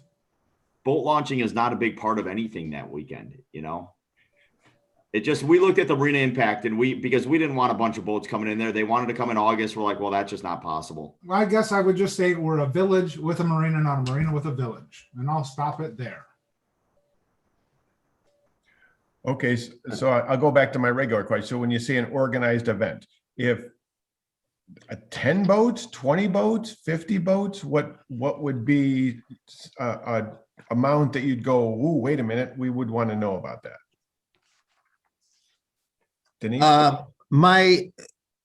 My response to that is these issues are a lot deeper than making the statement that this is just, oh, we're just launching some boats. You produced a Marina Committee report that says update on a request to host 2 bass fishing tournaments. That's pretty clear. And that is completely to the end of the spectrum of, oh, they're just launching a few boats.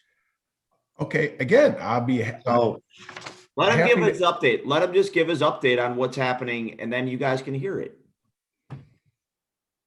who's they? Or who's him? Let Pat give his update on what the event is, and then you guys can hear it. Okay. Well, and I'll tell you what, Which we could have done right away. We should have done right away before any of this discussion even happened. and that's okay. I think it would be awesome, Rob, if you want to put together for the next Marina Committee, what you see as problems, we can talk about it and we'll go from there. Didn't this go up to Parks? No.